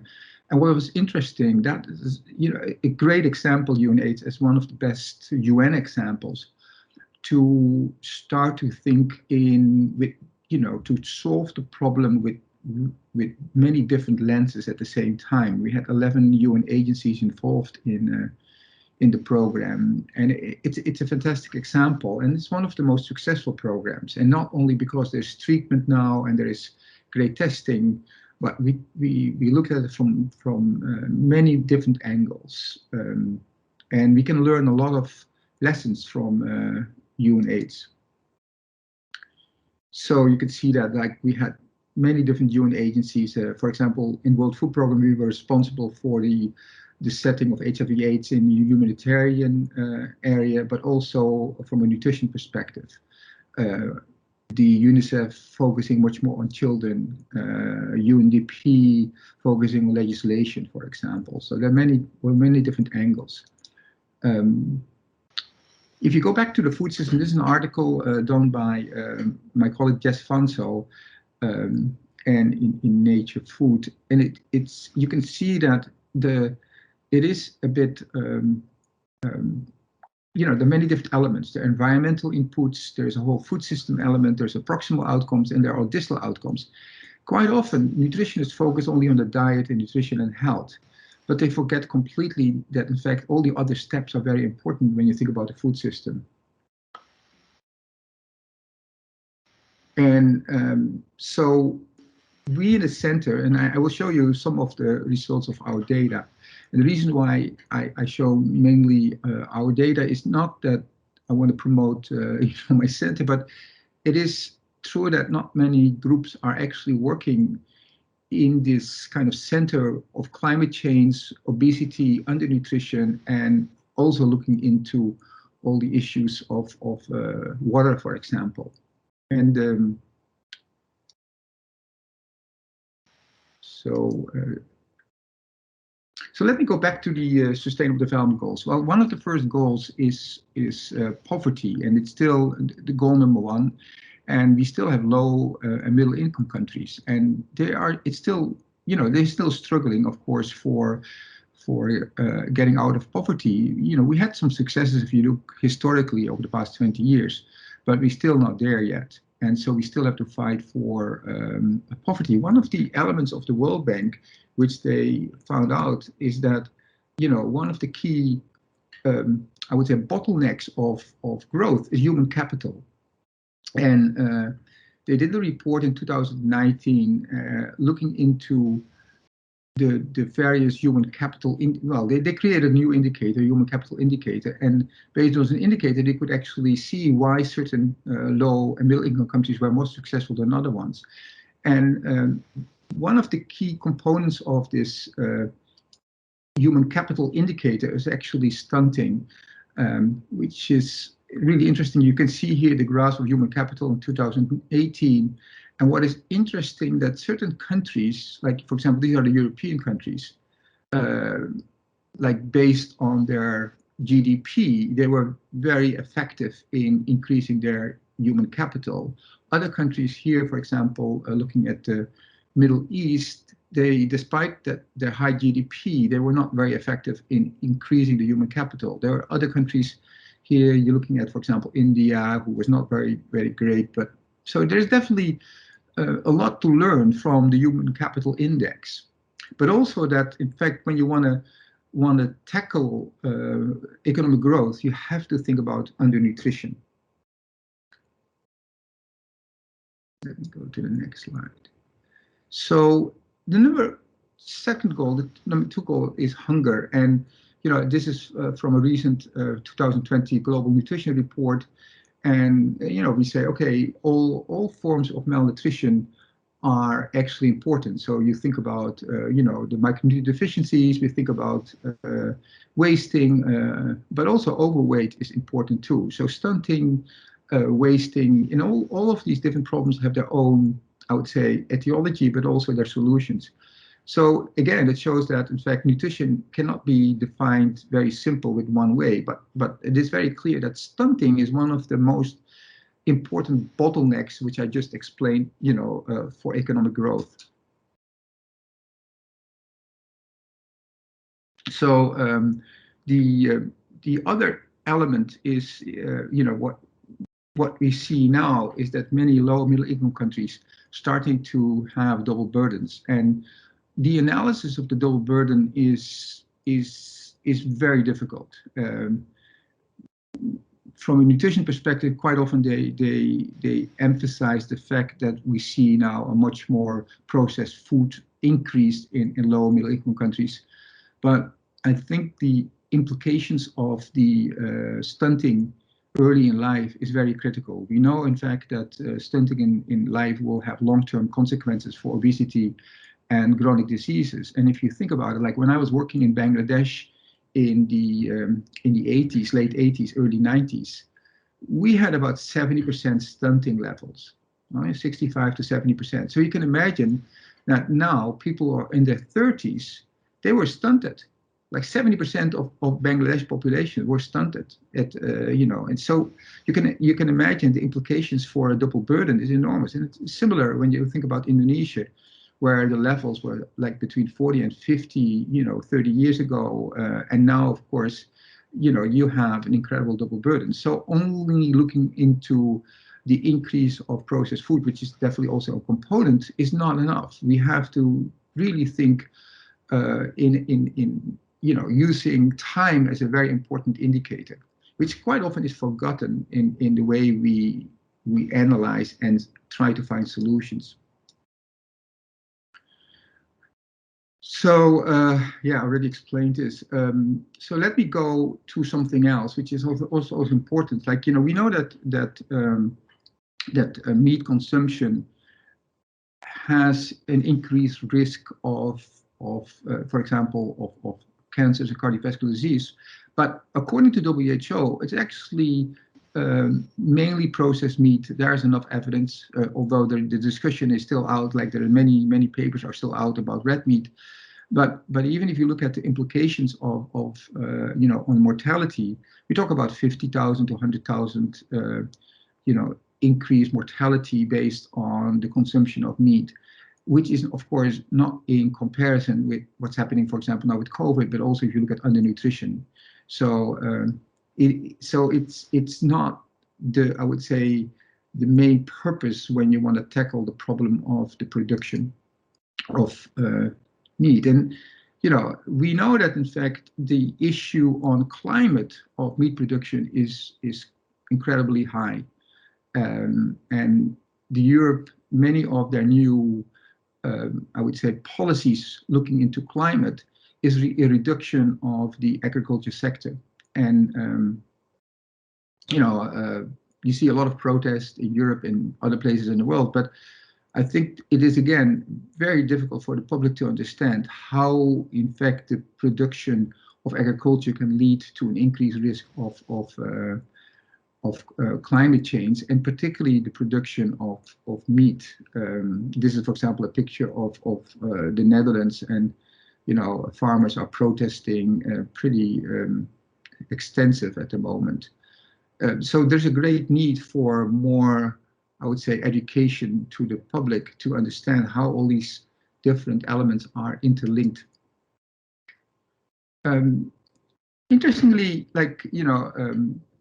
the Eat Lancet Commission came out with I think an important paper in 2019, showing that in fact we can create a sustainable diet which is also potentially healthy, defined by using global data and thinking about, particularly in this paper, about cardiovascular diseases and cancers, not much about undernutrition.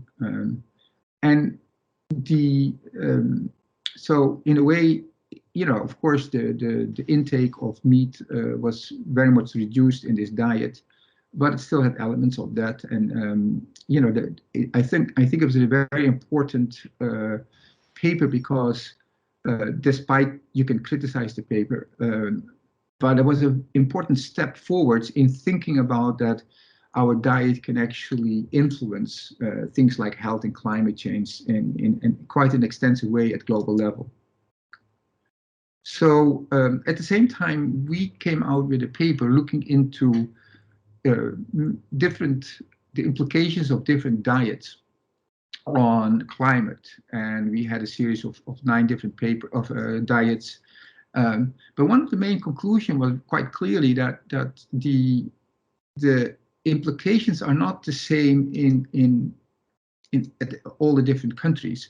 So, for example, the production of beef, the greenhouse gas emissions, looking into, for example, Latin America or Africa, was much higher than when you would look into the greenhouse gas emissions, for example, in Europe. Things like I think it was Paraguay, who had about 16 times bigger increase of greenhouse gas emissions based on their 1 kilogram production of beef in comparison with Denmark, for example. So you could see that the classical way of produce locally always, which is important, of course, as a component fighting climate, it doesn't mean always that's true. So if you think about the production of beef with all the consequences for climate, then we have to realize that, in fact, where you produce makes a big difference for the world. So, and of course, this is not including the transport from then the beef to other places. But I think we need to include transport in our analysis of, future solutions. Another element is that despite more critical point of view on meat production, we still see an incredible increase of meat production, particularly coming from like China, but even products like India is in absolute terms the biggest milk producer. About the fact that we also have to think how we produce our meat, and I think on the right you can see a picture that there's many issues related with how we produce it. Like the center did a lot of research on the environmental impact of what we call the CAFOs, the industrial food animal production, and the environment in many different ways, both the local community as well as water. You look at the way, in fact, the features are used by animals. So it's quite complex. So we definitely have to rethink how we produce our meat, besides, in fact, the implication of the production on climate. And again, here, this data shows you clearly there's an increase, of course, of meat consumption in China quite dramatically. Although India, for example, despite that they are the biggest milk producer, are still the relative intake of meat is extremely low. You can see there's a huge difference. Looking into countries like the United States, even Europe has a much lower intake of meat per person. And of course, this is the supply and not the real intake, but it's because this includes, of course, waste. But what is actually really frightening is there is not a dramatic decrease in the consumption, despite the knowledge which we have seen over the years, increasing knowledge. Another, going back to the Eat Lancet paper, because one of the elements we looked into it, saying, okay, if we have the greenhouse gas emissions are different, of course, because of the production as well as of the diets of many different countries in the world. And so we looked into what are the consequences of the Eat Lancet diet on the greenhouse gas emission in, for example, Indonesia, but also in all of the different countries. And the next slide shows you that very clearly, that the implications of a change to the Eat Lancet diet in a lot of the low and middle income countries will increase their greenhouse gas emissions, which makes sense because the current diet is definitely have the right nutrients in comparison with that diet. So independent of whether you think it's the right diet or not, the sustainable, Eat Lancet diet has definitely consequences for the greenhouse gas emissions in many low and middle income countries. So it's something you need to take into account when you think, okay, we need a much more dramatic shift in our diet in Europe and in the US and in maybe Latin America than in many low and middle income countries. You can see that here too. You can definitely see that many of the, like India, for example, Indonesia, you look at Africa, will increase their greenhouse gas emission when they will go to a more sustainable diet. Yeah, this is one of the latest paper we did on Indonesia. And again, it tells you something about the complexity of shifting. So we have here, for example, in Eat Lancet diet, the no dairy diet, fish and poultry, and a low food chain, which is normally the lowest implication for greenhouse gas emissions. But then you think about the greenhouse gas emission target, you look at the water target, you look at the cost of the diet, you looked at the whether it's adequate or not. And it's very clear that if you take all these different indicators, that not one of the diets is the perfect diet. It is so, you can have a perfect, like a vegan diet, for example, it's perfect for the greenhouse gas emission, but it's not good when you think about the implications on health and nutrition. So it is really, really difficult for countries to decide what to do. And this is why I think we need more and more research looking into these wicked problems and think about, like, what is the best choice you have to make for a country like Indonesia, for example, or India, or the US, or, for example, the Netherlands or Switzerland. And those choices are definitely not the same. So at the same time, we need a very important global perspective because climate change is a global problem. But to look at solutions, we need to, like in HIV/AIDS, we need to understand our local epidemic. And our local epidemic and the solutions will change when, in fact, the ecological as well as the economic growth will change at the country level. So another element which I just want to briefly highlight is a recent paper we did on the potential impact of climate change on micronutrient-rich food supply. And looking into the data, we couldn't find a lot of evidence that that the nutrient content would change at the global level. But of course, there are places where you will find an increase in temperature more dramatically than other places. So it's difficult to make that conclusion. What is very clear from this paper is that the production of food will decrease as a result of climate change, and that's why we will see an increase of micronutrient deficiencies at the global level. So it's more based on the production, the decrease in production, and based on the nutrient content overall. But of course, there is enough evidence that you can see nutrient content differences at the local level. So, you know, from the recommendations, and I think the meeting showed that already, that in a lot of the discussions we had, is that, look, tackling the problem of, you know, a sustainable food system means, in fact, that we need to be inclusive.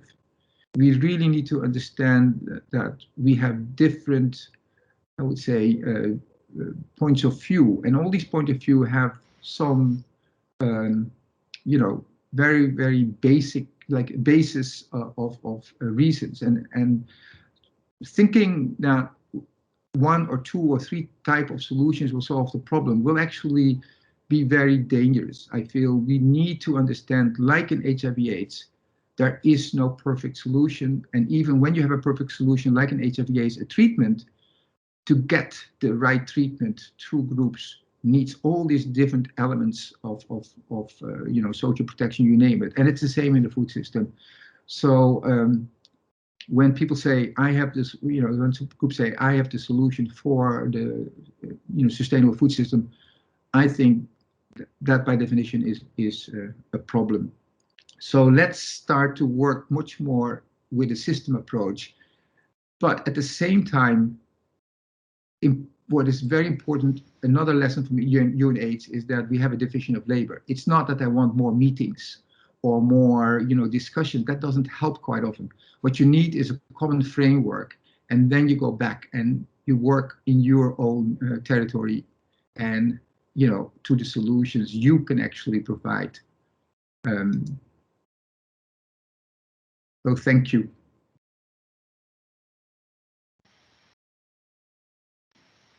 Great. This was really good. Thanks a lot. So Professor Palzer studied food engineering and marketing. He obtained a PhD in chemical engineering from the Technical University of Munich and was appointed professor of food and chemical engineering by the universities of Hamburg, Stuttgart, Sheffield, and Copenhagen.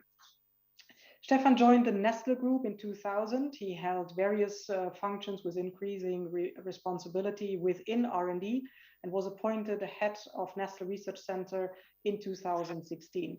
Since 2018, he joined the executive board of Nestle as an executive vice president and also as the chief and technology officer. In addition, he is a member of the executive board of the European Academy of Food Engineering, vice president of the Swiss Food and Nutrition Valley, as well as a member of the council of the University of Hohenheim.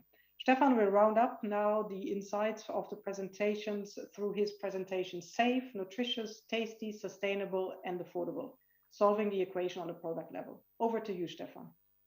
Oh, thank you very much, Petra. Really enjoyed today's talks a lot. And now I want to highlight a bit the challenges our product developers are facing. On a product level, it has to come all together. Products have to be safe. Otherwise, if products are not safe, they are not food. Products have to be nutritious, tasty. If there's no taste, nobody will buy. Sustainable, and most importantly, for many parts of the world, affordable. So if we go to the next slide, and now if you put that in the global context, and you heard a lot about that, it's providing higher quantities of safe, affordable, nutritious, and well-tasting foods, while in the meantime, reducing the environmental impact of the food value chain. Now, to shed a bit light on, and we can go to the next slide, and it's well aligned what the previous speaker said. well, the food consumption is increasing, and hence the food production has to follow. So we're talking about stepping up the food production by 40 to 50% until 2050, which is massive, which is really massive. And we have to realize as well, and you heard that as well in the previous talks, that we estimate that today still 3 billion people cannot afford a healthy diet. So it's not, for many people, it's not even a question of choice. No, it's for many people, it's a question of affordability. And we are talking here about, for instance, consumer or families in sub-Saharan Africa, which have only $2 to $3 to spend for an entire family per day to cover all the expenses, not only food.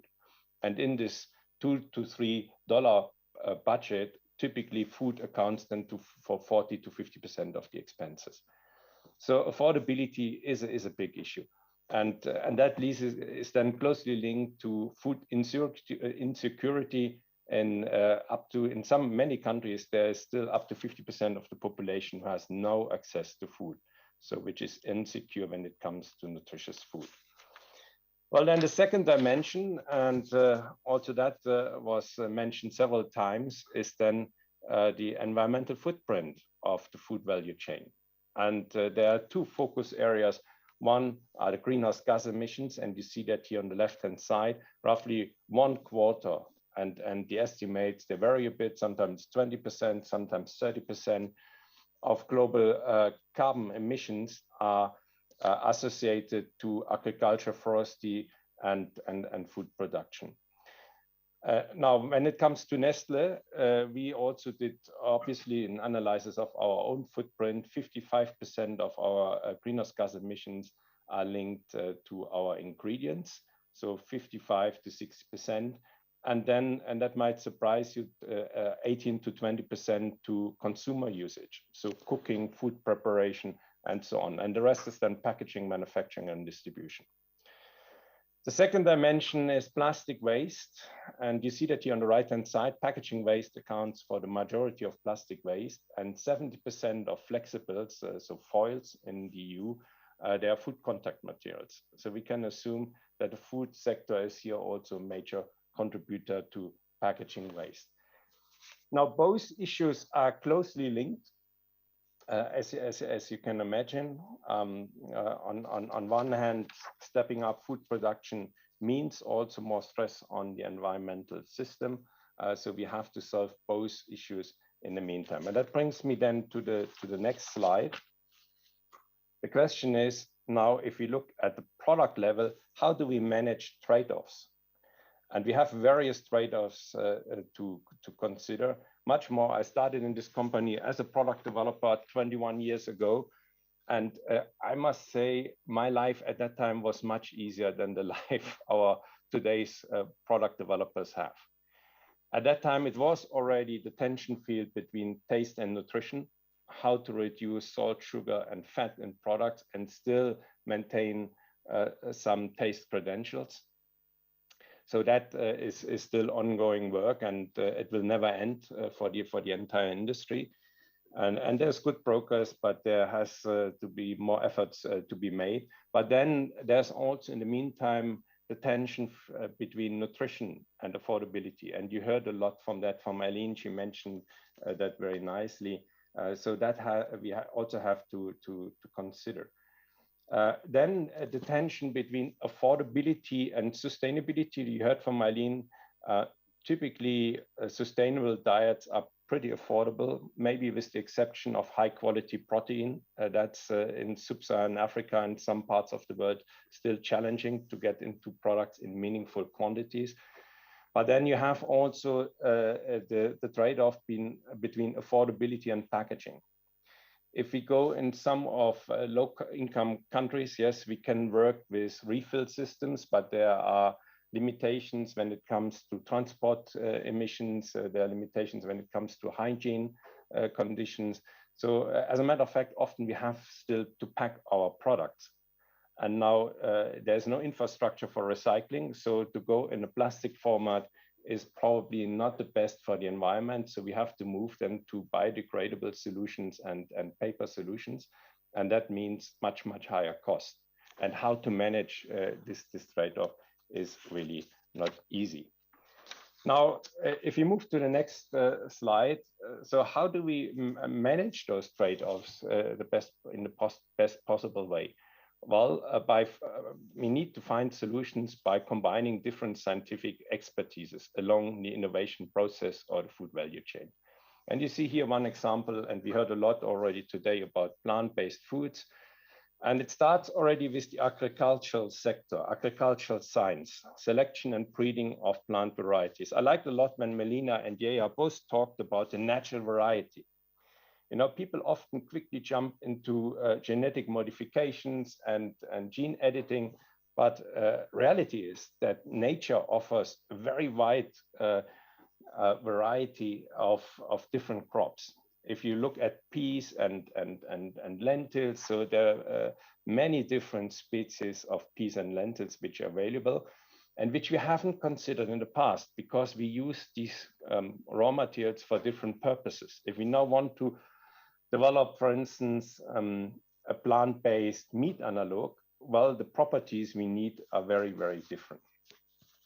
So we can use this natural variety, and then we can work with classical breeding technologies to improve the crops, to combine different varieties.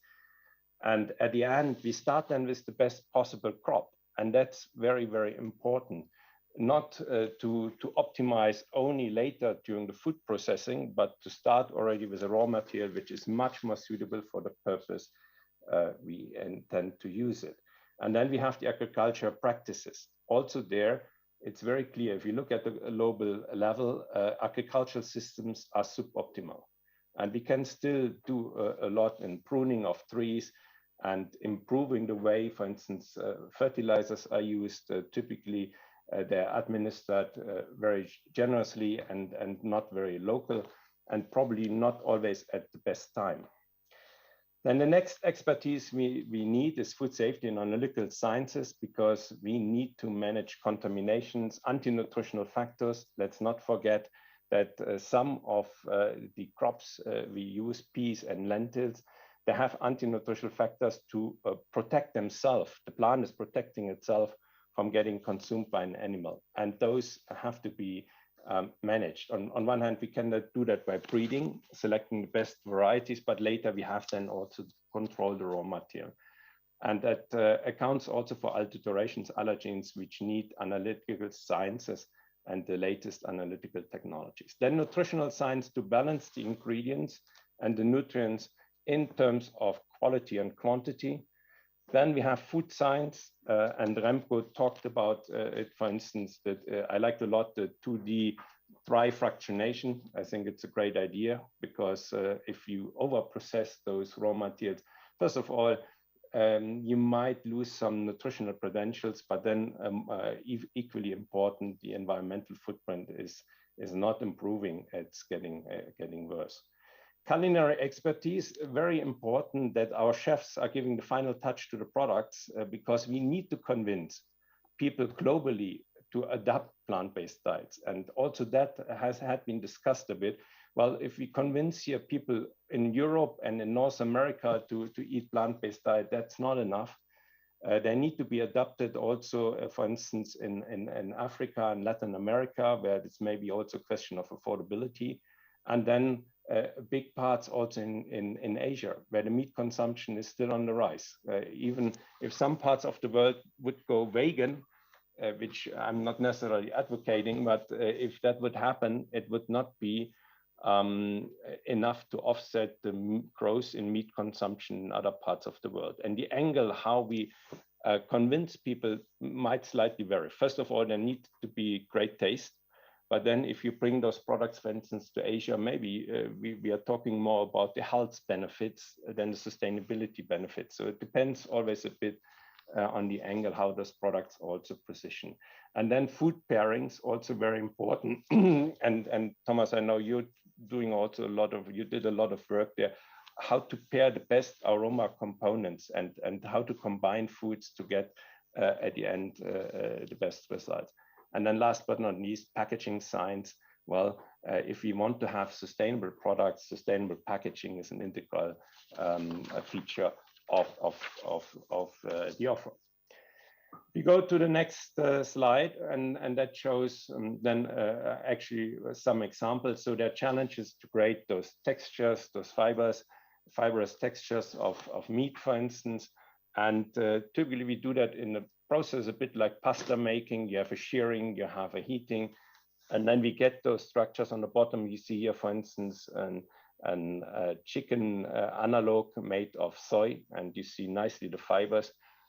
And however, this whole plant-based area offers really ample opportunities. We have here a great example of a product we brought to the market. It's a tuna alternative made out of only 5 ingredients plus water. So very short ingredient list, a very comparable, simple process. And the product is great tasting today. And that's very encouraging for us with these products. With this product we are bringing to the market, we are saving 15 to 20,000 tuna fish already today by just offering this alternative to the consumers. Nutrition is very important when it comes to plant-based. So you have the protein quality, which was mentioned several times. It's really a watch out to combine the right proteins to get to the PDCAS of 1. Then the omega fatty acids have to be there. And let's not forget also the anti-nutritional factors coming from the pulses, for instance. They have to be as low as feasible. Now, the number of approaches to have to create products which are sustainable and which can be offered at affordable cost. The first one is replacing improving ingredients. We talked about animal proteins, and changing ingredient origin can play a very important role. And then the breeding, we talked also about that. But then the food loss, reduction of food loss, really maximizing the usage of raw materials, moving to zero waste agriculture is absolutely pivotal and needed. And we have great examples here. For instance, we use spent grains from malt production to make porridges. We use, in the meantime, the fruit pulp of coffee and cocoa. A watch out is a bit not to over-process those side streams, because then the environmental footprint might get terrible. So we need to have also a kind of gentle, low-intensive processing here applied. Then the increasing of the yield in manufacturing is a great approach, because it allows to deliver affordable products at reduced environmental footprint. And then last but not least, we have then also lower energy use in operations. Next slide, please. Yeah, and when we talk about affordable nutrition, which is then the other dimension, then we have to look at the whole value chain, end to end. It starts already with the raw materials, local and sustainable sourced raw materials like sorghum and corn. And they have to have the right quality, which is not always a given. So we need to have decentralized processing and to deliver the right quality. Then we have the nutritional value. And in the chat, there was mentioned also the educational element. I think that's very important. And it means a clear on-pack communication, but it means also quality control of nutritional information on social media. I think today we face a pollution of information on social media when it comes to nutrition, and not everything is correct. And you all know that. And it's not doing any good here. And then last but not least, also the education in the schooling system. Nutrition has to get much more prominent in the curriculum of our children. And then the adaptation of the offer to the local taste and the local income. And at the end, if we do all that right, then we have innovation and we have great products which are also affordable to the people which have less money in the pocket. If you move to the next slide, well, and nobody can do it alone. One of the learnings is, first of all, the problem is so complex that it needs collaboration. And it needs probably even artificial intelligence to solve some of the issues. And collaboration, you see here a great example from Switzerland, where we're combining, for instance, in our company, our internal competences and expertise with the expertise and the creativity which is out there. And that includes many players, companies, large and small companies, academic institutions, then associations and clusters, especially if we go into the agricultural sector. Collaboration with some of those agricultural associations is absolutely key. Then you have the government, the cantons, especially needed also for support for research projects, but also then later regulation plays here a very important role. And let's not forget the various startups. So there's a lively startup community here in Switzerland, but in many parts of the world. You see that in Singapore, you see that happening in many countries. And these startups bring totally new solutions and a lot of creativity to the table. And this collaboration is needed. But beyond that, I'm also convinced going forward, we need artificial intelligence to find the optimal combinations to manage these trade-offs, which I mentioned on the product level.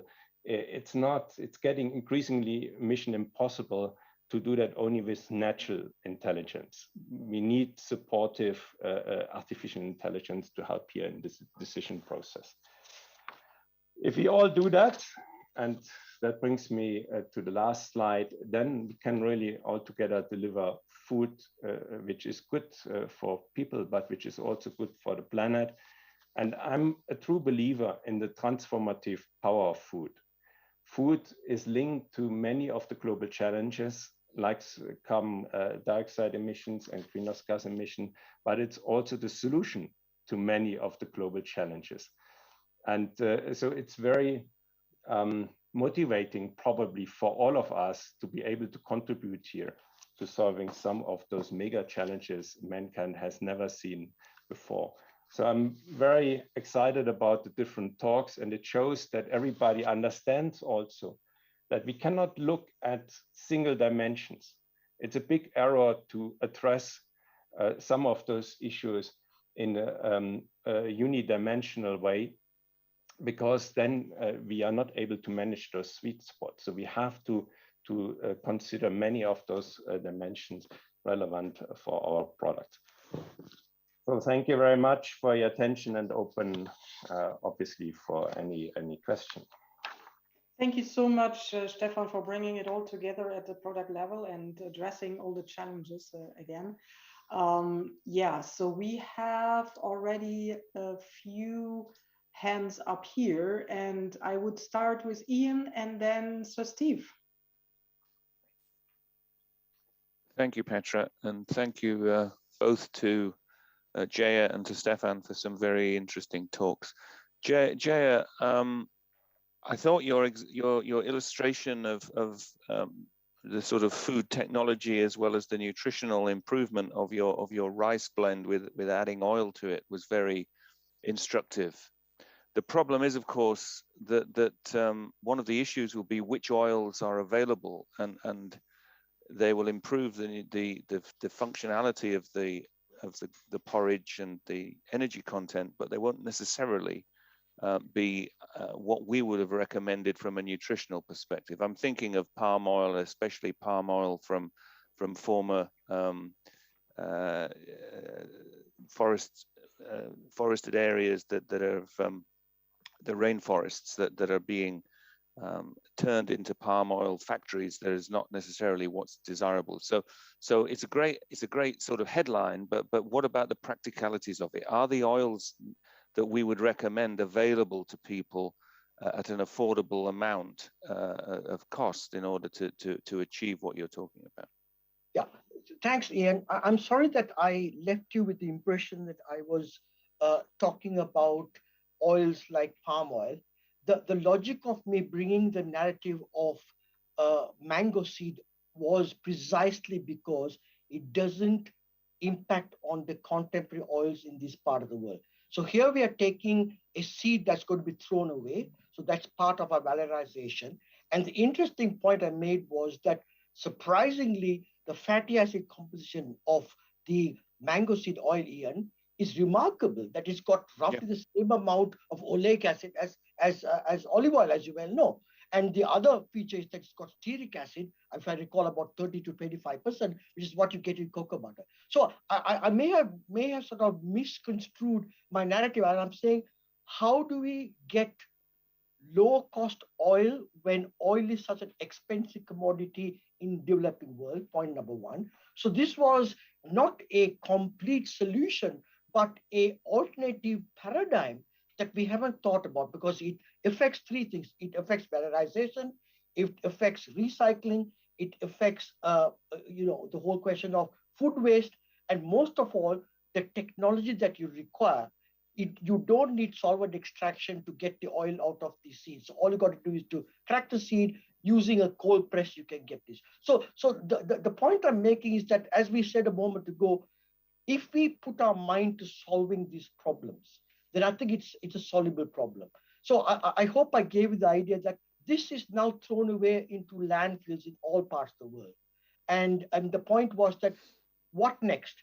You got seeds from rambutan, from mangosteen, from durian, from chiku, lychee. So I'm just only opening up a Pandora's box. I don't have all the answers. So I hope I put that in context here. But yeah, thank you. I think that was understood. It's just clearly it would need a bit of technology as well. Sure. So that's fine. Thank you very much. Thank you. Thank you, Ian. So Steve. Thank you very much. We've had two masterful lifetime experience talks, and it was a really interesting session. I think very few people in the world will be able to cover the area as effectively. One aspect that I think is important, and I'm not sure we really take on board, is that in all species, starvation makes you live longer. Mm-hmm. Of course, it has to be balanced starvation. It's got to be very carefully arranged, but bypass has shown us that you halve the cancer risk. You more or less get rid of diabetes, etc. And that can be achieved by delaying absorption, by the care of nutriments which don't have the unstirred layer and the microvilli as effective, so that the nutriments go further down the small intestine. We get more satiety factors released, which in turn make people less hungry, so they live longer, they eat less, and they're definitely more healthy. It's not a goal, and I'm not sure quite how it fits with the commercialization in the food industry, but it certainly would make human beings more healthy, diminish demand for food, and generally speaking, reduce the carbon dioxide release, etc. So while it's a tricky goal to go for, it is actually. Look, maybe I can take this question, Steve. Absolutely right. First of all, calorie-restricted diet is probably the most effective diet when it comes to a long lifespan. At least there are many studies showing that. Now, you're raising a very important point. Yes, we can build these absorption barriers into the product, but there might be also an educative angle to it, to educate consumers, because it doesn't matter only what we eat, the quantities and the qualities, but also the combination of foods. And the oil example mentioned earlier is a great example, but also how we eat. First of all, when we eat, and then also mastification and food habits. So if we educate consumers a bit better, then that can be a great way also to improve health impact of foods. And we all know that if we take a spoon of oil before a meal, well, it might reduce the glycemic index of the food and the glycemic response, which is a very simple example. If you combine raw carrots, and you mentioned, Jaya, the example of green veggies with oil, well, the bioavailability of the nutrients is much higher than just eating a raw carrot or eating a green vegetable. So it matters, this combination matters. We do that on product level as good as we can, but there's also an educational element to it, which can play a much bigger role. And hence my reference also to information on social media today, people search their wisdom on social media, and you find a lot of wrong wisdom leading then to very extreme food dietary patterns, but you find also some of those information on social media which are absolutely correct. It's not easy for the average consumer now to navigate through this jungle. So we need to do a much better job on product communication on the pack, then on social media, and possibly also in the schooling system to educate people about food habits, how to consume food, and what to eat and when to eat. So that's not only a matter how to design a food, but there's also an educational element to it. And maybe, Jaya, you want to add something to that? That's what I would say. Just no, Stefan, I think you've done a very eloquent job. I don't think I have anything more to add, except Professor Bloom, you're absolutely right.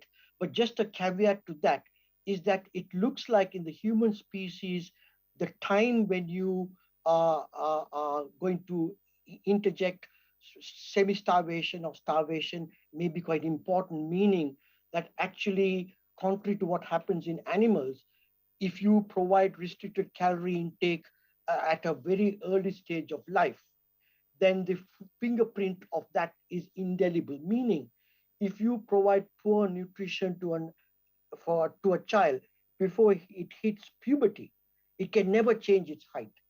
So because linear height is actually programmed by diet and genes before you hit puberty. So I think you raise a very interesting point, but I think in the nutritional narrative of a human species, it may not be easy to interpolate animal studies or even primate studies, because as you know, our growth centiles and our growth dynamics are quite different. But I think your point is very well taken.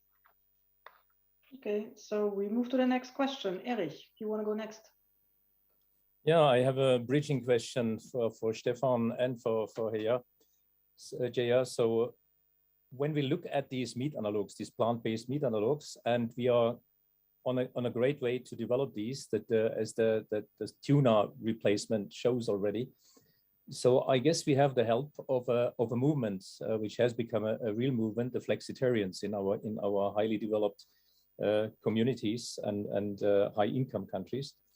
And if I remember 20 years back, we could have produced, and I remember such type of meat analogs which were produced for Mexican market from DuPont or Sole, and there was no market, so they had to fill the tortillas, and so that means there was a movement like this. Now, the big challenge from a technological perspective would be, as Jaya was asking for, having these high protein content, high quality type of materials, products translated to, let's say, low income countries. And if we could do this, and we hear that 60% of those who could afford the more healthy diets are not jumping on it. What could be the incentive? What could be the driving force? Like we have the flexitarians in order to convince? Is it education? I think it has to be more. It has to be attractive, attractively accepted. So how can we work on that? Yes, absolutely, Eric. I think our ambition has to be to bring also high quality proteins to countries where purchasing power is much lower. And that means we need to have those meat analogs much more affordable. We develop now products which are at same protein content, not per kilogram, at same protein content 40% cheaper than beef, for instance, having the same PDCAS, meaning 0.9 to 1. And like that, we can bring also sustainability and nutrition to low-income countries. Now, if we move to Asia, and you asked the question a bit earlier today, well, the angle is a totally different one. There it's probably, except for Southeast Asia, where affordability is also the right angle. But if you go to China, Japan, and some other of the large economies there, the angle is probably more nutrition and to some extent clean products. So the consumer is driven there still by slightly different motivations. Not having not said that, we will not mention also sustainability, but nutrition is for many of the consumers, they're still dominant. So how we sell those products might vary, but in general, the base of all those products has to be, they have to have a good environmental footprint, a very good environmental footprint, but also a very good nutritional composition. It would be absolutely wrong to create now alternatives which are lacking the nutritional credentials. So we are aiming to have high amino acid scores. PDCAS typically 0.8 to 1. That's the area we have to play. Micronutrients we have to fortify, because we see already today consumers moving to vegan diets, that the prevalence of, for instance, vitamin B12 and iron deficiency is also growing in developed countries. In Europe, for instance, we see that clearly happening. So we need to have very good nutritional profiles. Otherwise, it's not doing any good. So it's very important that the products are tasting great. They have to mimic the original. Otherwise, you know, a passionate or meat eater who's used to have nearly every day meat on his plate will not move to eat those products. So the taste has to be there. Then the nutritionist credentials have to be there. Sustainability is a key requirement, and for low-income countries, affordability is also coming into the game. But I'm very confident that that we will achieve to have something great for every part of the world.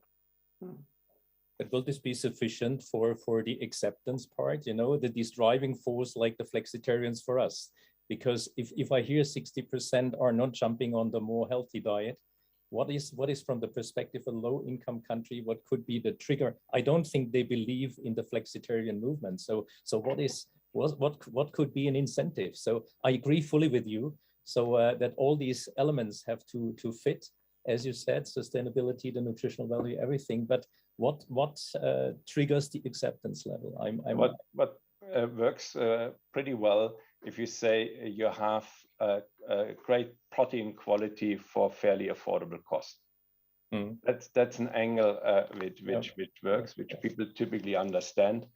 And then you can talk also about the environmental component after that. But to first, let's talk about nutrition. And that means for many people, for instance, protein or micronutrients. Sure, thanks. Jaya, any builds on this? I think Stefan was spot on. I think to answer your question, Eric, I raised a very rhetorical question deliberately, because here we have 1,500 companies all around the world, and as you eloquently said, running around this concept of alternative protein. You know, I think it's a very important narrative. But the question that we all need to ask, that as you also have asked, is that how do we make a low-cost, high-nutrient protein value for the low income, who are actually getting $1 per day as the income? And my answer is that we don't know what's the answer, but let's at least pose the question to have an answer, because there must be ways in which we can valorize side streams. For example, you know, look at things that are thrown away. And I think what Nestle has been doing, and which Stefan talked about in the example of the sorghum and the millet story in their products in Nestle, is the kind of answer that we're looking for. Because if you don't ask the question, there's no solution. So I think we don't have the answers, but I think it is inevitably important that we do not focus the AP story on the top of the pyramid, because ironically, there's plenty of money to be made at the base of the pyramid, simply because of the numbers. It's 3.2 billion people. Thanks a lot. And maybe a quick addition to that, yeah, you're absolutely right. And it needs also local raw materials. So what we experience, if we import everything with the import taxes, the transport cost, we will never get through affordability. If you look at it end to end for affordable nutrition, and maybe the special field of plant-based, it's mandatory that we have local agricultural systems providing the right raw materials. So we need in sub-Saharan Africa cultivation of soy and other pulses, and Jaya has shown some very nice examples. We need local production at the right quality and quantity. Very good. So with this, we move Emorn, then Nina, then Helen, then Hugo, then Adam. So Emorn. Thank you very much.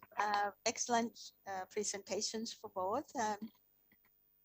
I have for Jaya, when you talk about vitamin A and you talk about those plant-based vegetables and that it's not absorbed well without oil, remind me of one of the story from Vietnam of the gak fruit that has been neglected. It was thrown away, but the oil are rich in beta carotene and can be used to cook rice with. Your mango seed oil seems to me something of similar. Did they have beta carotene? And my question to you is that, you know, that when we talk about all this, and I'm very supportive that we take a look at some of these neglected and underutilized. It also comes to about scale, about how you're going to make it.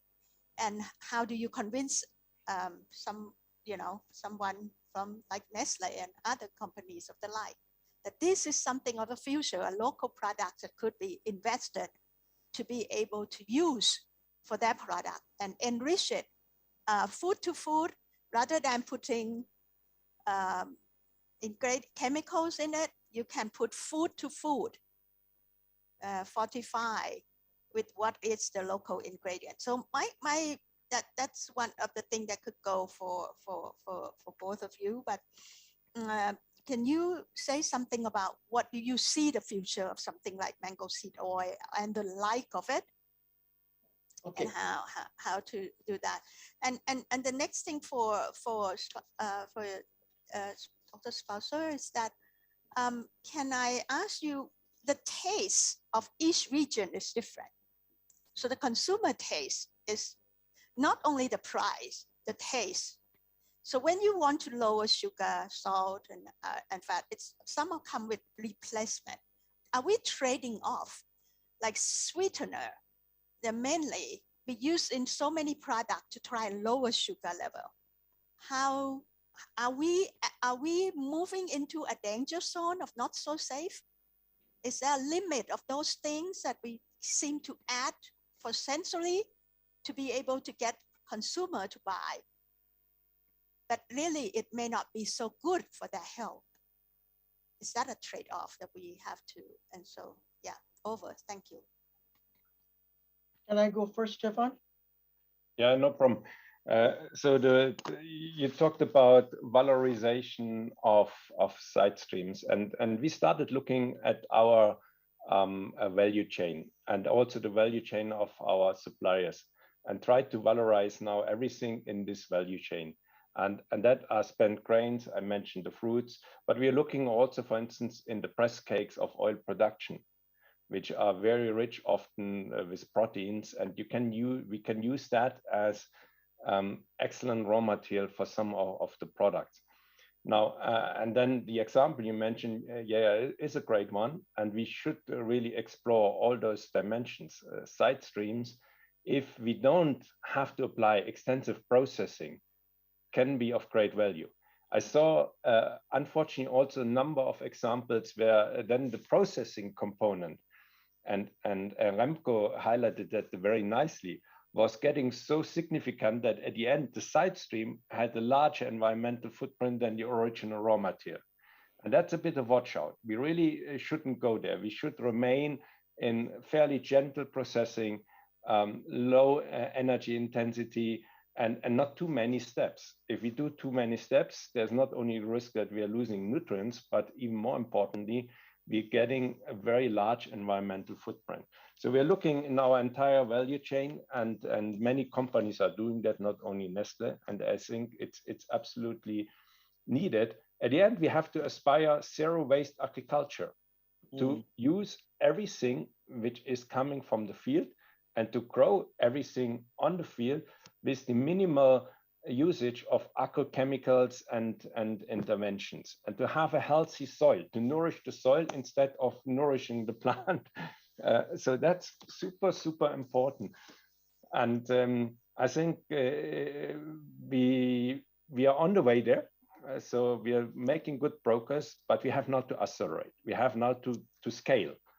We have many good examples, and now we have to bring them to scale. So that was the first one. Now, reducing salt, sugar, and fat is an evergreen. And obviously, I get many questions there. I think what's very important that we do that gradually with the main products, because we can educate consumers. We have shown that if you reduce each year a bit, then slowly consumers get acquired to that. If you take salt perception, salt preference is acquired. A baby has no preference for salt. We acquire that in life. And if you go in Germany, they have a much higher desire to have a salty taste than, for instance, in France. But we can take consumers over years along, and we have shown that with many products. If you go too dramatic, you lose the consumer. So you have to do that gradually. Then in the meantime, we also have to offer sugar and salt-free line extensions so that consumer have choices. So they have a different taste. It's a different product, but if a consumer wants that, well, they can choose it. I personally take many of those products. And then the last option is to work here with, for instance, sweeteners. You mentioned that. If we work with sweeteners, we want to use natural sweeteners like stevia, like monk fruit, which we consider a better option because they have a long history of usage in some cultures. But you're also right, if you overdose those sweeteners, you get a metallic taste. And then they're also rejected. So we have to use those sweeteners, these natural sweeteners, in a very responsible way. So it's not easy, and it's a journey, but I think this has to continue. There's the educational element, and there's the choices which we have to offer. And last but not least, we have then natural sweeteners. And there's also clear guidance for responsible consumption. We believe in a balanced diet, also indulgent products have their place. So a small piece of chocolate, there's nothing wrong with that, if it remains a small piece of chocolate. If you eat then the whole tablet, well, that's not good. So we need to do also a much better job in educating consumers, reasonable portion size, what makes sense. So we are back to the educational element. Yeah. Okay, a quick one, Ebron. So I'm glad you raised the question about mango, notably because you probably know that Thailand is the third largest mango producer. So I think there's a lot of opportunity there. Just to give you some insight, a little southern state called Andhra Pradesh in India has started to use mango seed for the production of oil. So it's not a sort of a pipe seed. The second important point is that unfortunately, a mango seed does not have beta carotene, but the stroke of irony is that palm oil, which is normally red palm oil, which is the richest source of beta carotene in any oil. But what do? We strip it out of the red because nobody wants to eat red oil. So here's the paradox that we have an indigenous oil that actually came from West Africa to parts of Asia, where the oil is deodorized, decolorized, made into a liquid that is palatable and edible, that is the richest source of beta carotene. So if you go to West Africa, where they still use red palm oil, you will see all of their palms yellow in color because the carotenoids are getting into their subcutaneous tissues. So that's the sort of the narrative of your three questions, Emron. Thank you both for these good answers. Nina, over to you. Thank you very much, everyone, and hello, everyone. It was very interesting hearing those talks. And because time is tight, I'd just like to allude to two perspectives. Sorry, first of all, perspectives that I think were missing from the talks, if I may. And secondly, a couple of dangers that have only been slightly touched upon. So the perspectives that I thought that were missing from absolutely excellent talks were the perspectives of the woman in a poor country, let's say sub-Saharan Africa, South Asia, wherever, of a woman in a poor country having to feed her family on not very much money a day. I don't think I heard that perspective being being brought out in the discussion about where we should be going in the future. Because a woman like, and the second point was the perspectives of different culinary heritages and different tastes around the world. Any of you who've walked through a street food market in Asia or in India will know what I mean when I say you will be assailed by the most wonderful tastes and flavors in the world. So there is an educational experience that could very beneficially flow from south to north, rather than north to south.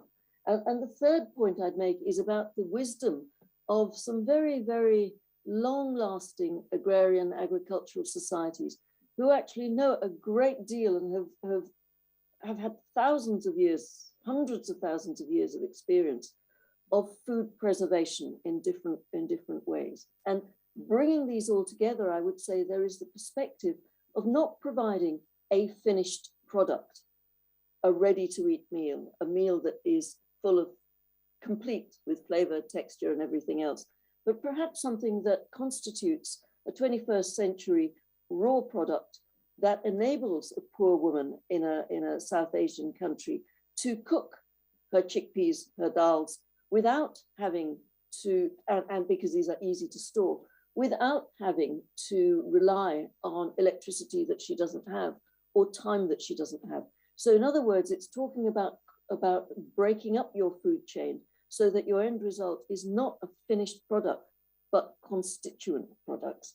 The second point I'd like to make very briefly, and one of which the previous speaker, Imon, touched on briefly, is that there is a huge danger in distorting natural tastes development.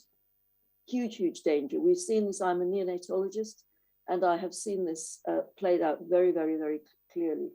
There is also a danger of assuming that we know what are optimal nutritional intakes, because as all of us in the clinical nutritional world, and I say I'm a neonatologist, and have seen this very clearly, we got this terribly wrong with infants, with newborn babies and with preterm babies. Terribly, terribly, terribly wrong.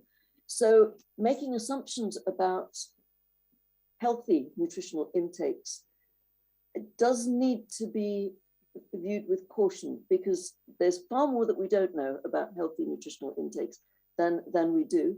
And finally to come back onto Jaya's comment, what we're seeing with the palm oil story and the other oil story is the fact that when you do have a natural society that is balancing its diet, it will do so by taking different components from different areas. And in the danger to produce a finished product, I think we are de-educating societies, not educating them. That is the final danger I'd like to allude to. But however, I hope my comments give you all food for thought. I don't want to detract from the fact that I found what I heard extremely interesting indeed. So many thanks. Quick comments, Stefan, Jaya? Yes, if I could. 2 more questions to go before we can. I'll be brief. Nita, many thanks for bringing those very important points.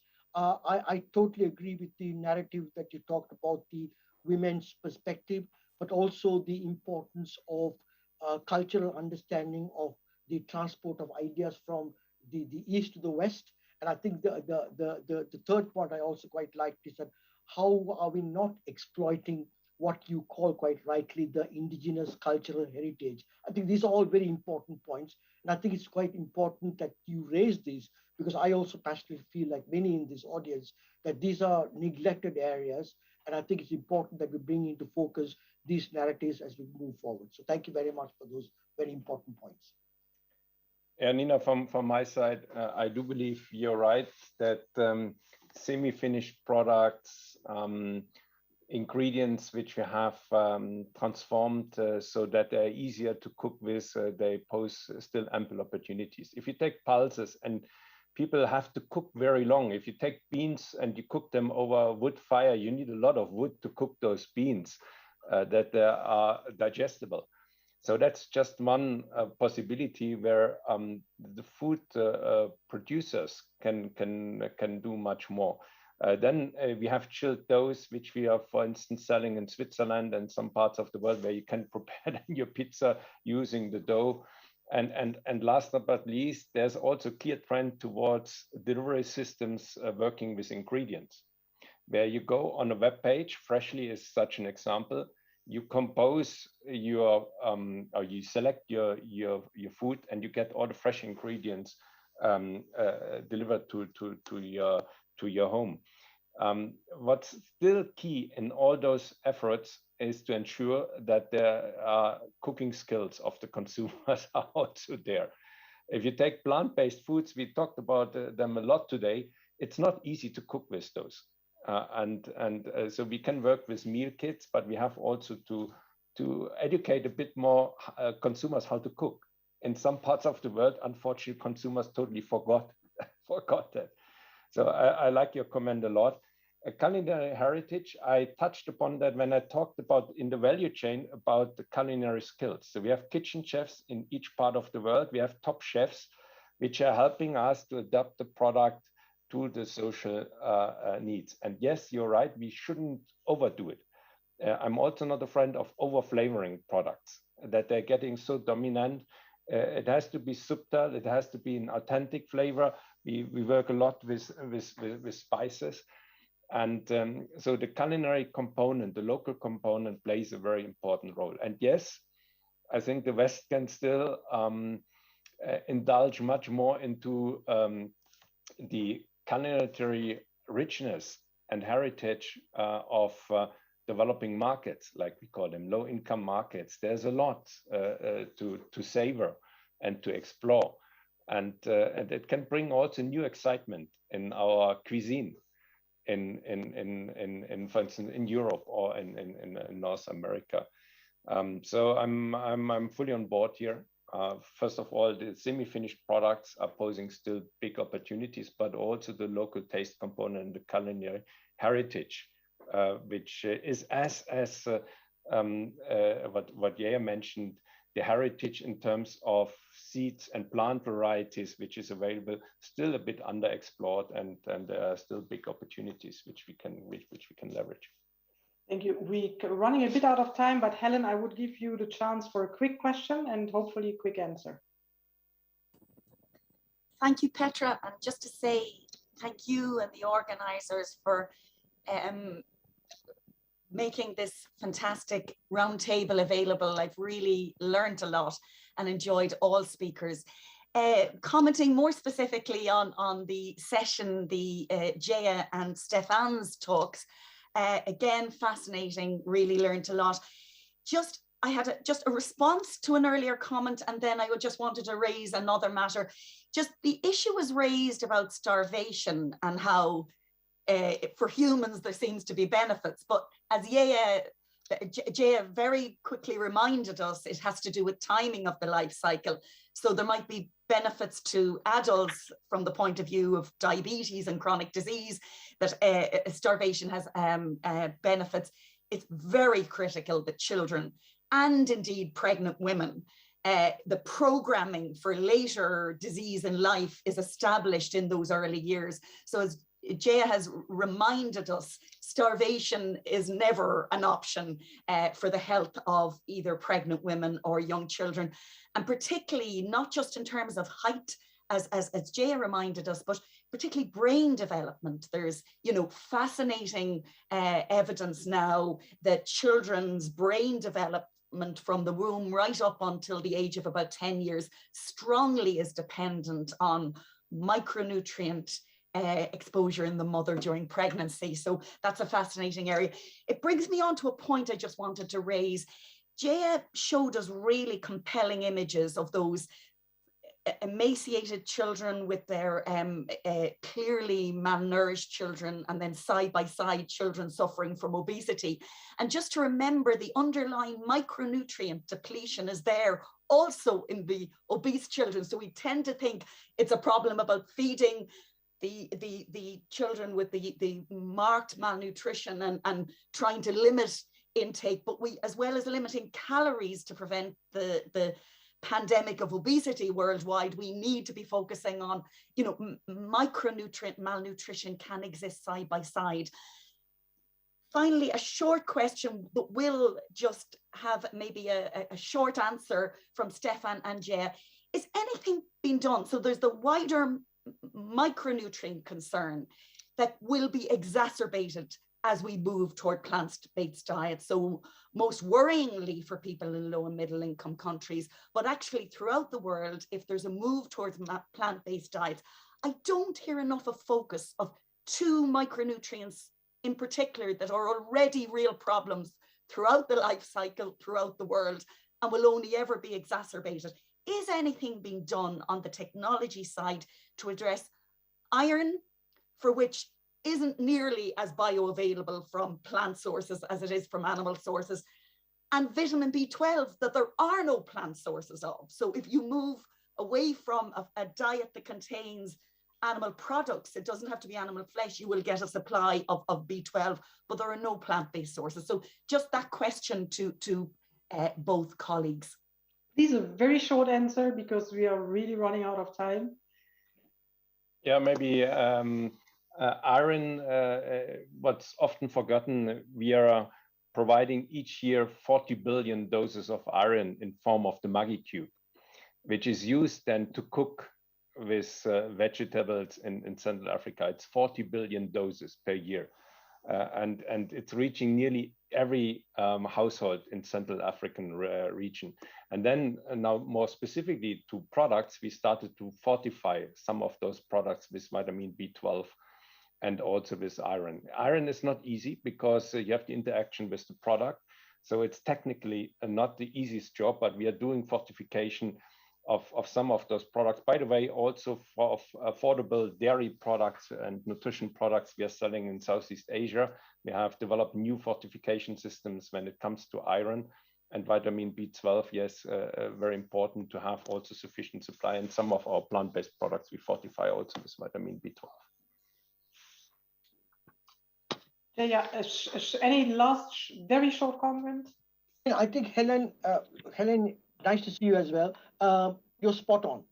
I think if you look at the AP's alternate protein story within the developing world context, it will become absolutely imperative that we focus on fortification that are bioavailable, because the narrative is that you're eating an alternative protein, therefore it must be nutritious because it's plant-based. I think that's where I do also show worry. But as Stefan has rightly and eloquently pointed out, that the narrative becomes quite different depending on the market that you're servicing. In the Western world, it may not be much of a problem as much in the third world. Excellent. So with that, I think we probably could go on for hours to have a very constructive discussion, but we unfortunately are running out of time. So I would like to thank all the speakers and just, highlight some of the key takeaways that I will take forward.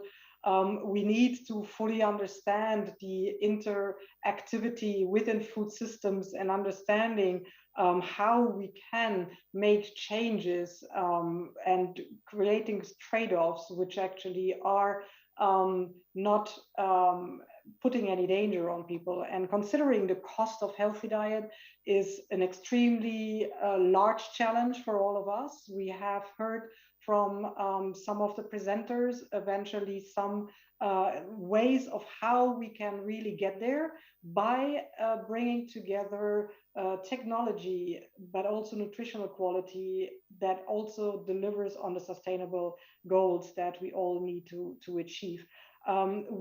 I think also saw the importance of larger investments in the agricultural side of things, be it in R&D investments, but also in infrastructure investment. Dr. Lille, I think, eloquently alluded to that, and it shows how much that already also will shift and drive the changes that we need to see. All in all, I think also it was very nice to see that we can adopt gentle processes to really have a good nutritional quality and even improve nutritional quality out of products moving forward, and also having a lower environmental footprint. Moving to more plant-based diets is something that we see a shift towards. However, we need to take the watch outs as it relates to, of course, vulnerable populations. We heard the pregnant women, lactation, young children, where we need to be extremely careful, and also, of course, to have nutritional quality being related to the protein, but also with the respect to the micronutrients that could be lacking. Evidence on iron and vitamin B12 that may be at higher risk to be missing out of those diets. So I'm sure I missed a lot of great discussions, but it was really extremely enriching. And I thank you all for the presentations and as well as for the very good discussion. And with that, I'll hand it over to Isabel to close our scientific roundtable. Hi. Thank you, Petra. Thanks a lot. I think it was really inspiring to discuss those topics. I'm not going to repeat, Petra, the main conclusions. I just wanted to say that it's a lot of thought that we are going to take now also a bit more in details with, within the next day and a half with the Nestle Scientific Advisory Board, when it comes to, what shall we continue to strengthen in terms of agricultural science, for sure as well in processes. I mean, I think you have highlighted the fact that this is key. Question for us will also be, how do we make sure that this is understood from consumers and also from authorities? And especially in Europe, I think there is no need to say that the big debate on processed food is not always bringing goods to what we have to do as players within the food industry and the academic industry. And I would love at some point also to rediscuss that with you, because it's something we have to tackle really as a group. And then we will also discuss this healthy diet and the trade-off between this affordability towards food security as well. And how can we contribute there to bring innovation, but also bring education, as it was mentioned, I think, several times. So really would like to thank you. I'm very happy about this form of debate. I think it gives a lot of thought and hopefully really again help us to drive this complex agenda together into something where we can bring impact as a group for the society. With that, Stefan, you may want to give a final words to this roundtable before we close. No, a big thank you for the very rich discussion and the excellent presentations of the colleagues here. Really enjoyed that. And like you said, it helps us really to sharpen our agenda and to move forward. So big thank you to all who presented and who joined the discussion. During the night, especially for some of you. Yes, I really appreciate. Thank you so much, everyone. Bye-bye for now. Bye. Bye. Thank you. Very much. Bye.